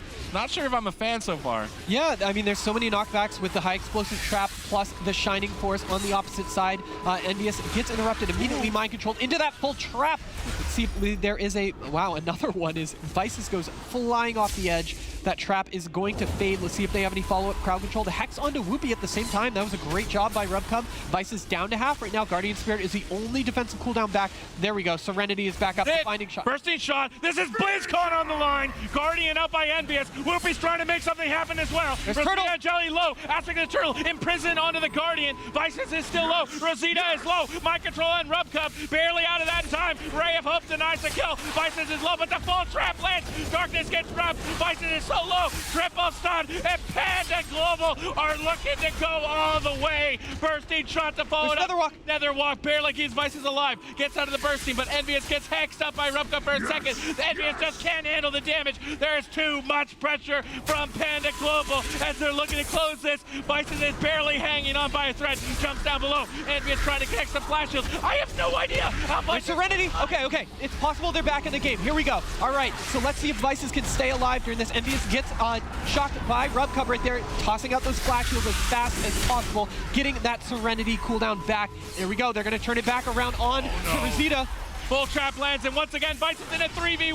Rosita going for the Metamorphosis. Vices Metamorphosis is away from it. Blade dances some of the range damage. Fell rushes back, but Envious gets imprisoned. There's no cooldowns left. Envious can't deal with it. Oh, Ray of Hope is coming back up. Okay, Ray of Hope is back up. Will he be able to stay alive? Windshire on Envious. Vices is still low. Set to Destroy X are trying to keep their heads above water. Panda Global are just drowning them. Double Chaos Nova. Envious with no way out. Vices is dipping low. Ray of Hope barely in time. Is there an imprisoned for this Ray of Hope is the question. Vices blade dances away. Bursting shot. And Vices goes down. Panda Global are going to BlizzCon. I can't believe this.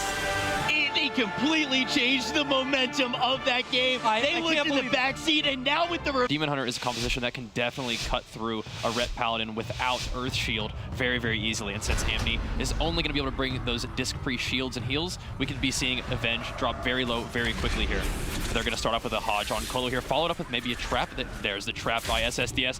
He's staying close by. It gets reversed by Mez there, and Mez is going to use his demon form and start really cranking out some damage with the Imprison on Amni. Once again, Avenge is going to have to stay within that power word barrier just to try to take a little bit of that damage off. He also pops his Eye for an Eye, trying to feed some damage back onto Trill, but they're just going to decide to run behind the pillar. Trill taking a ton of damage, even though in D stance catches the Earth Shield, his health still isn't going up. Yeah, Sneaky Snake's doing a great job turning that around, actually forcing out the Ascendance from Colo as well. Now Colo caught into that stun could mean that Trill and Mez are in a little bit of trouble. Mez briefly gets caught into a trap. I believe that trap was actually intended for Colo, so nicely done by Mez, recognizing that and getting in the way to make sure that he ate that trap instead of his healer. Now SSDS and Avenge just continually trying to put on that pressure. Amni did get caught into an Imprison for just a couple seconds there, but it looks like he's going to be out of that and he's going to be just fine and allowing his team to continue to stay as aggressive as they want to be right now.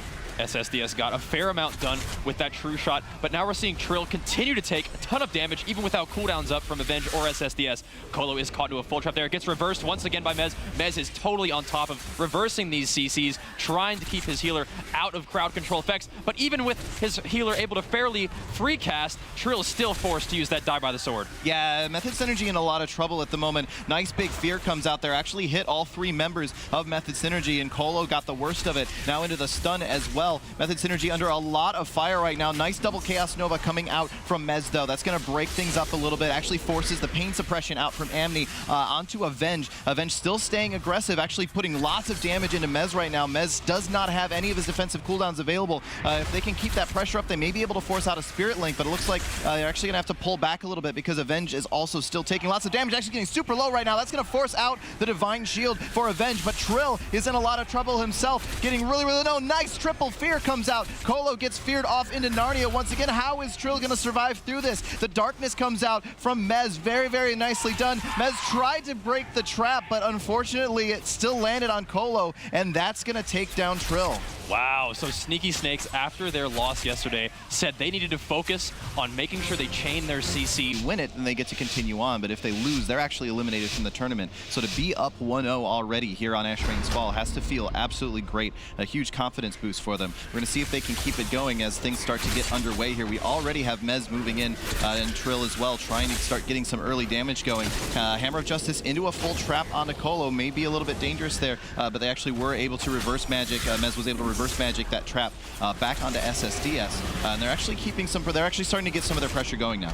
Yeah, it looks like a textbook opener for Sneaky Snakes here. And even though they used a lot of defensive cooldowns in order to stop the CC chain, that being Method Synergy, they really are just getting started in terms of how much CC Sneaky Snakes has. Because that entire CC rotation rolls around every 30 seconds or so. And you see SSDS landing CC on every member of Method Synergy, catching Colo in a freezing trap, and a triple fear by Amni. The CC from Sneaky Snakes is on point today. Yeah, unfortunately that triple fear broke almost instantly. I'm not entirely certain what caused that, but it was a very lucky break there for Method Synergy. That did, however, force out the Ascendance from Colo. Now they're trying to continue putting this pressure into Avenge. He does have the pain suppression already, but that'll be falling off here shortly.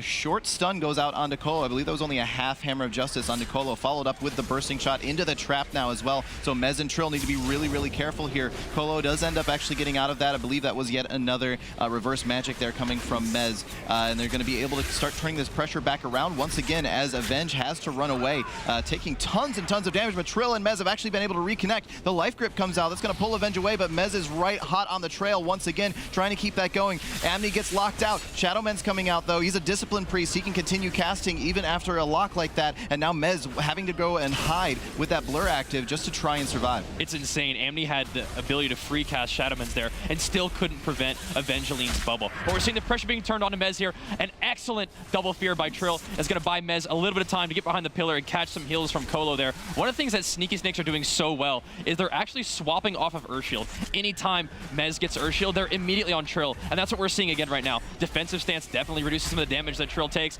but a triple fear is going to probably put him right back in the line of fire. Another big stun by Mez into demon form here is going to force a lot of damage on Evangeline. Evangeline doesn't have much left. He's going to throw out the Bob. That's going to get purged by Colo. Fortunately, he's in a trap, but things are still not looking good. The Bob fades. Evangeline is on the run right now, trying to catch us side by the sword. He goes down. Method Synergy is back at it. We are all tied up here. Method Synergy, Sneaky Snakes, 1-1. A pretty good map for Method Synergy's composition as well. The Hunter for Sneaky Snakes is kind of a little bit more favored because of the way the map is laid out, but we'll see. The gates are now open and this game is getting underway.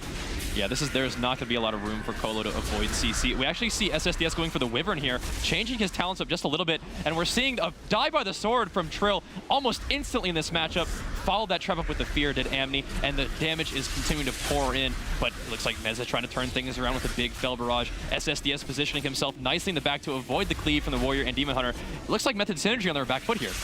Yeah, that was a really good dive by the sword there from Trill. He used it at relatively high health, but he knew that Colo was in for CC for just a little bit longer, and so that way he was able to preserve his health, knowing that he was going to have to use it anyway, but he just went ahead and used it early. Mez in some trouble. Bursting shot comes out. Colo is also still in that bursting shot. Mez is still really, really low. Colo comes out with the Ascendance, but he gets locked. Now a triple fear comes out. Mez could just go down right here. He's super low. The Blade Dance comes out, keeps him alive for a split second longer, just enough for Colo to get out the Spirit Link, but now with his Spirit Link down and his Ascendance about to fall off, and he's caught in another stun. Method Synergy is in a lot of trouble right now. Trill is getting super low also. He may just go down right here to the penance damage coming out from Amni. He did manage to force out Pain Suppression onto Avenge there. Now they're trying to swap it over on SSDS, but is it going to be enough? Trill is still so low on health. Colo in the Wyvern Sting. He could just go down right here. Now in the trap on Colo as well. Trill doing his best to kite away, and somehow he's still alive. Earth Shield comes out onto Trill. We're going to watch for that swap. There's the stun once again onto Colo, but are they able to actually follow it up? It looks like Trill may actually be able to survive through this. He may be surviving for now, but I think it's going to take a miracle for Method Synergy to find their way back into this game. Colo is constantly getting interrupted with traps, pummels, Wyvern Stings, and fears from Amni. And right now, Colo is actually the one who's in trouble right now. Mez is dropping low health too.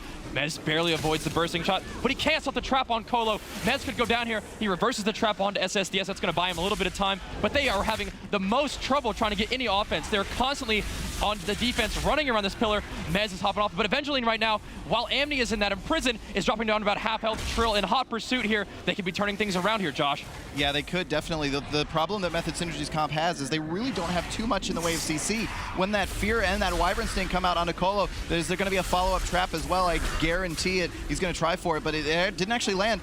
He may not have had it available. Now a full stun onto Colo, though. Both Mez and Trill so low on health. All Evangeline has to do is connect. A Fear comes out onto Evangeline, though. Now a Mind Control onto Colo. Is he going to be able to reconnect? No. Trill is going to go down once again, and that's going to put Sneaky Snakes up 2-1 in this series. They are going to pull ahead in this series. Indeed, this is Maldiva and Mez never really get the opportunity to really get any of their own momentum going, or is the spread pressure coming out from Maldiva, a little bit from Mez as well, but he also does have, like you said, that incredible burst potential available to them. Are they going to be able to get the advantage and keep things going? We're going to find out here pretty soon. Looks like SSDS and Maldiva just sort of hanging out in the open at the moment. Mez out there as well, I think primarily just to make sure that he's taking the damage instead of SSDS, but he's going to go ahead and, or excuse me, Sneaky Snakes are going to go ahead and pull back to their pillar really quick. And see what they can get done here in a second. Yeah, one of the things that's going to be a big thing to watch is the immobility of Evangeline with respect to how mobile Maldiva is. We saw in the game that we just watched, Sneaky Snakes was really able to aggress upon Method Synergy, really get on top of their pillar and land the CC that they need. But if Maldiva and Colo are able to use that gateway effectively and port all the way across the map, across these big pillars, that's what's going to allow them to survive. But right now, we're seeing that aggression from Sneaky Snakes. That is exactly what we saw before. Maldiva is able to gate across. Mez, Colo in hot pursuit, and then we see Sneaky Snakes slowly creeping their way across the map while those Affliction Warlock dots tick. Yeah, and talking about mobility, that Demonic Gateway on Tolvaran Arena is such a huge advantage for Method Synergy here because of exactly what we just saw. That allowed them to basically ride out the rest of Evangeline and SSDS's cooldowns, and now Mez is turning around with his own cooldown. Maldiva has full dot sticking. SSDS is getting super low. He actually had to use both his Exhilaration and his turtle there. So that's a lot of defensive cooldowns now out of the way for Sneaky Snakes, which could give Method Synergy an opportunity to turn it back around. Mez in a little bit of trouble here at the moment. He's going to go ahead and get out of line of sight. Colo popping Ascendance to keep his team aggressive. Does get caught into a full Fist of Justice there, which is going to be a little bit of a problem, especially with that full Fear coming out as well. But fortunately for Method Synergy, it looks like that broke a little bit early, and that's allowing them to continue this pressure onto Avenge and SSDS. Yeah, I like that SSDS is playing aggressively, but he really has to be careful standing that close to a Frost Death Knight. We talked about how much cleave a Rep Paladin can put out. Same situation applies to a Frost Death Knight, and that's going to force the Pain Suppression. SSDS is going to try to get another pet up. He's going to get locked on that. Gets rooted on his disengage there. It is constantly getting purged by Colo. SSDS is in a lot of trouble. Without his pet, he's definitely going to be struggling from a utility perspective. And Mez goes behind the pillar, is able to stun Amni, and this might just take out SSDS right here, right now. SSDS health spiking up and down. Amni trying to land those heals, trying trying to land those shields as well. Mez did use his Icebound Fortitude there, so that is his one healing cooldown that he can use. If SSDS and Sneaky Snakes are able to survive this situation right here, Mez could be the next target on the chopping block. Yeah, full silence onto Amni is giving Method Synergy a little bit more time on this burst push here. Doesn't look like they're going to be able to get a kill just yet, but they're getting that momentum like I was talking about earlier. Avenge is getting really, really low. This may actually force out his Divine Shield if they can keep it going. Doesn't look like they're quite going to get it, but just look, they're not even in line of sight, and look at how Avenge's health is still going down. That's because Maldiva is getting out so many damage over time effects right now that it doesn't even matter if they get out of line of sight. Triple Fear comes out once again. Colo caught for the full ride on that thing, followed up with the trap as well. Mez could be in some trouble off of this. They do not have the reverse magic available because he's not playing the Demon Hunter in this game. Now Mez in a lot of trouble over here. He's just gonna go down. Wow, I don't actually know what he was doing over there. He gated it, but Colo was still in the trap, and SSDS was able to babysit and keep Colo on the other side of the map while continuing to do damage to Mez. This is exactly what I'd like to see Sneaky Snakes do. Rather than falling into the trap of trying to hit the Affliction Warlock with all of his mobility on a huge map like Tolvaron, they say, you know what? Frosty K's can't really move that well either. We're going to go ahead and just pour all our damage into him, and Shadow Priest, Restoration Shaman. This is going to be a very interesting composition because they play this extremely well, but when you look across the map and you see an Elemental Shaman and an Arms Warrior versus a Shadow Priest, this could get scary for Awaken. It really could, because, you know, Oz is going to be able to off-heal plus lots of purges on the on-demand burst, but he does get sapped right away by Roasties. Roasties looking for his chance to open onto Jox. He can't seem to find him, but there he goes. Roasties is going to start onto Oz with that cheap shot. And it looked like Roscoe decided to use his first Blaze Storm of the match on a little teeny tiny route, so he's going to have maybe trouble connecting as time goes on. But Roasties making a swap to Joxy. WizK pouring in the damage, does get Stormbolt on that, so it's going to give Joxy a brief moment to breathe. But we do see Absurge purging it up, trying to take all of those hots off of Joxy, and things are turning around on WizK. Now this is exactly what we were scared of here. Roscoe opting to Berserker Rage, that fear, and continue the damage onto WizK. Oz is getting a huge amount of... Oh, that Stormkeeper. Yeah, that was a great burst. Is insane. Yeah, and we didn't see him use it too much in the last couple series, so it's great to see him start. Then we have the blind onto Joxy, plus the cheap shot onto Oz, so it looks like he's going to go hard onto Oz. I don't think Joxy's going to be a great target because of how strong Frenzied Regen is for this burst setup. Yeah, I think that they can continue to make swaps to him just to get those cooldowns out of him so that they can get nice opportunities to swap over to Oz. And Roscoe even is taking a lot of damage. He's sitting in a defensive stance, but it looks like WizK is really getting his dots rolling, which are not only going to continue the damage onto the team of Onion Ball, but also keep his health up. Yeah, and that's really important for him to get all of those Vampiric touches out as we see the charge interrupt onto WizK because he was in Void form at that point. Oz had to use his Astral Shift there, so that's the first defensive that the team of Onion Ball has really had to burn through. It looks like WizK is sitting in the middle of the map trying to get damage onto everything right now. Absur's doing an excellent job with his positioning. He's not especially scared of getting swapped to at the moment because anytime Oz and Roscoe decide to put pressure onto Absurge, they're going to leave Joxy open for a swap like we're seeing right now. A kidney shot into a cheap shot. One Shadow Word Death goes off. He's definitely going to get some serious damage buffs off of that one Shadow Word Death for the low health. Joxy going for the bash into the Cyclone. WizK, in the meanwhile, is actually forced into the Disperse. This game is back and forth right now. It really is. WizK is definitely going to be the target. Roscoe,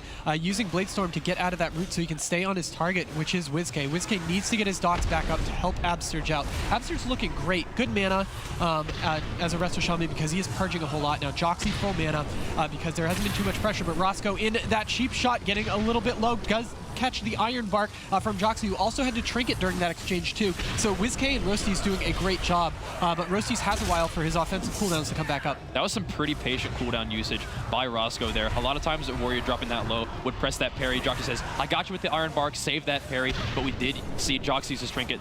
He's really opening himself up for another swap there. We've seen Awaken time and time again go for that swap onto the Resto Druid, and the parry comes out really just from passive damage at all. A kidney shot onto Joxy into a Hex right here. Roscoe with a parry fading could be a big target right now for Method Awakened.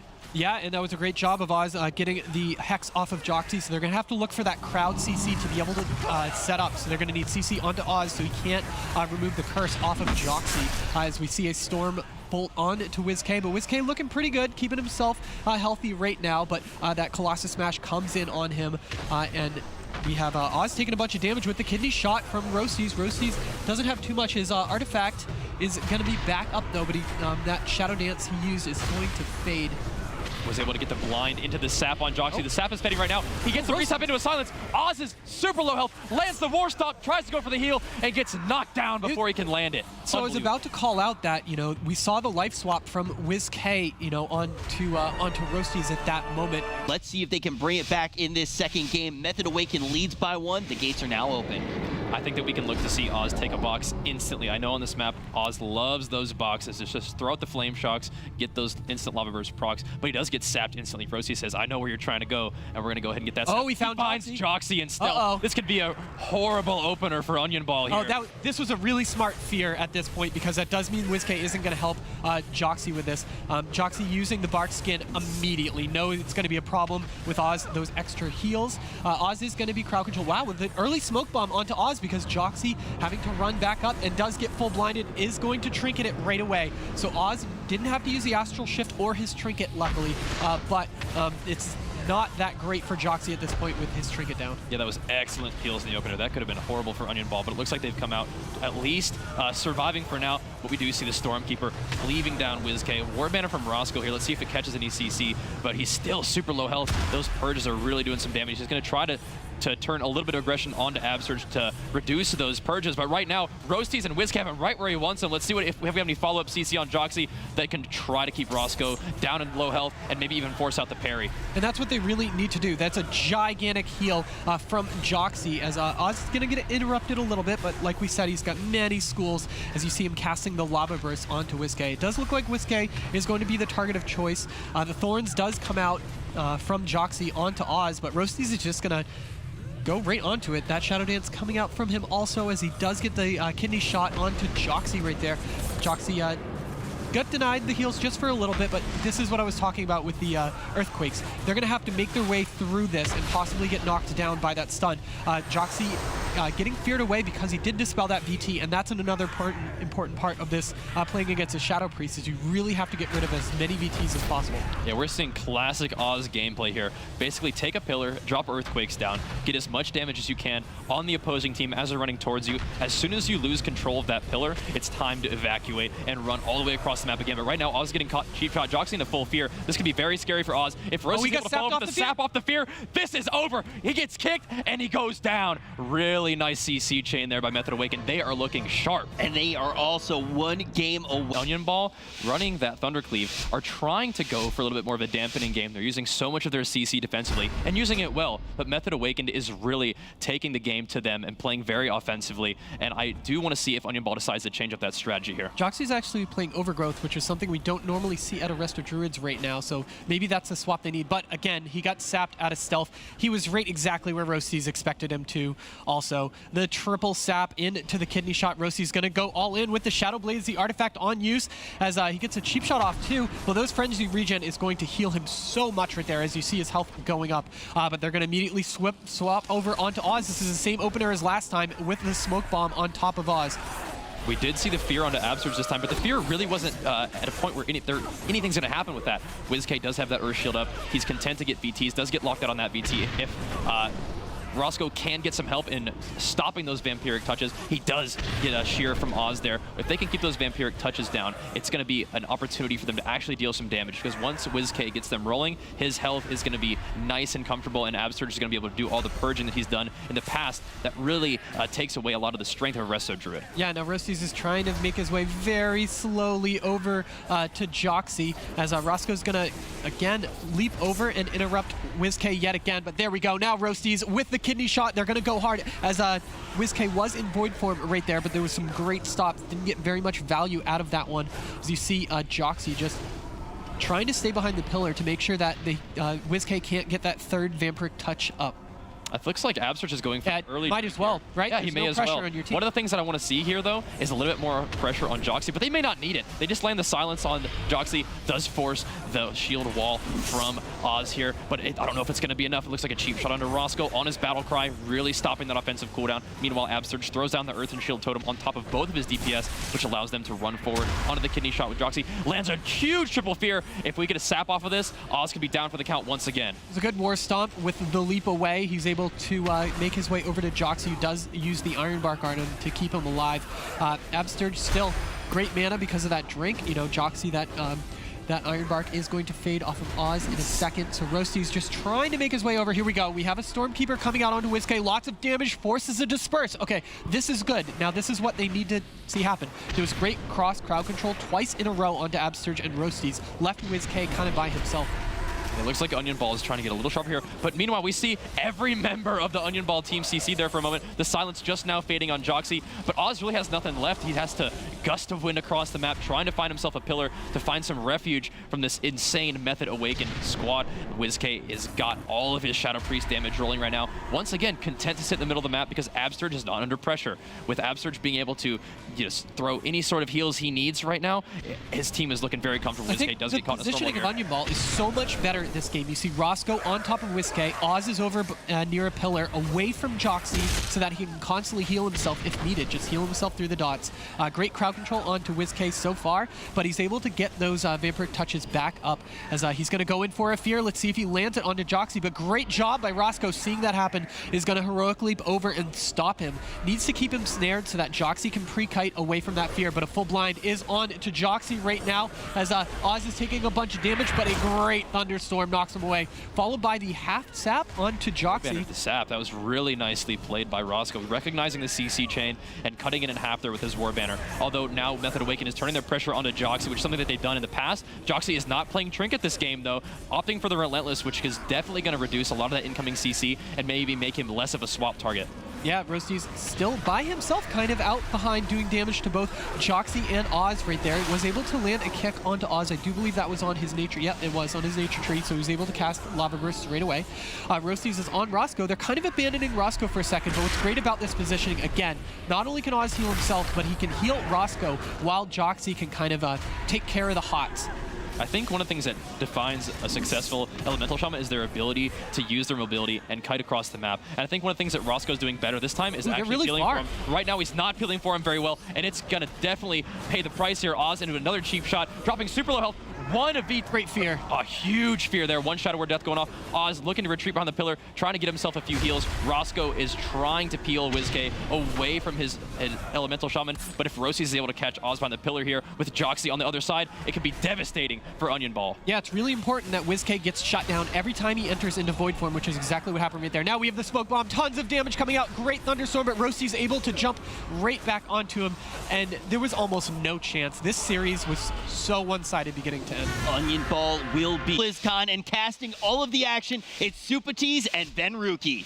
This is going to be an exciting game. Splice has to get aggressive early on. They're going to take down Cubsy and an all-in. If Cubsy can survive it, I think this game is going to look good for Frogs and Upon. We'll have to see exactly how Splice plays it out. I expected an all-in rushdown, but they might try to play safe. Already Chun-Li coming back, peeling up Wealthy Man, so maybe Splice playing this game in a bit of an unconventional fashion. Yeah, now they immediately go after Cubsy. They peeled the aggression. Now Cubsy is in trouble. Gripping Chanimal into the fight as well. Cubsy's trying to tank it out in center field with that Earthen Shield Totem, doing a good job so far, spamming out Healing Surge after Healing Surge. In the meantime, Wealthy Man training down Novos in the back line, catching him into a full kidney shot, but Chanimal not able to back him up. Cubsy gonna gate across the map. Valito in hot pursuit. Novos now getting blinded as Wealthy Man switches his attention. Valito instant AMS. Touch of Death has been popped. Chun-Li still wants to keep up the aggression. They grip Cubsy back into the fight. He's been getting a lot of free casted Healing Surges off, though. I believe he's playing Calming Waters, so the duration of interrupts are reduced. A smart talent decision from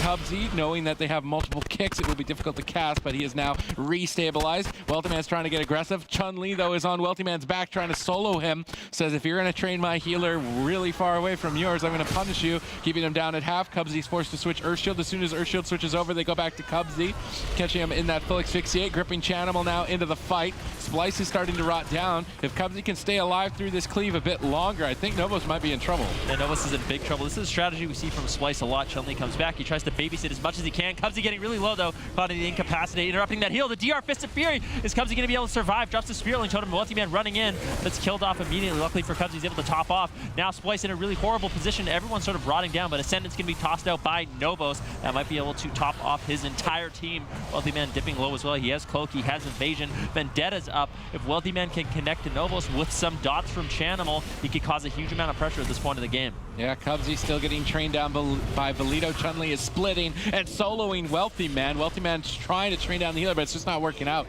Cubsy going to fall behind in this asphyxiate, but Chanimal lands a counterspell, keeping the pressure up for both sides. Cubsy jumps to the gate. Does he have it available? He's waiting until both of them get there before he gates across the map. Now trying to connect some healing waves. Novos caught into a stun, but they stack up for a double leg sweep. Chun-Li trying to peel them away. Vendetta is ticking. Wealthy Man wants the kill. Novos denies it. Flanking behind this pillar. Earthen Shield totem down, but Chun-Li is rotting. Wealthy Man still under pressure though. He can't go out of line of sight. He's going to 1v1 and go toe-to-toe with Chun-Li, but I do not think that's a monk. You want to go toe-to-toe with Touch of Karma available, but he switches back to Novos. Novos on the run. Wealthy Man getting incapacitated. Novos though getting counterspelled. Nice play from Chanimal. Sick damage out onto the entire team right now. They grip Cubsy back. Touch of Karma has been popped. They're trying to find the kill. Fists of Fury flying towards Cubsy into the DR stun. Pre-astral shift bought him the time to tank it out, but it just might not be enough. Healing Surge after Healing Surge to stay alive through the onslaught of Splice. Cubsy somehow staying alive. Fears away on Valito. Wealthy Man still training down Novos. If Wealthy Man can find that kill soon, maybe he can pull off the win for his team, but Cubsy still under fire.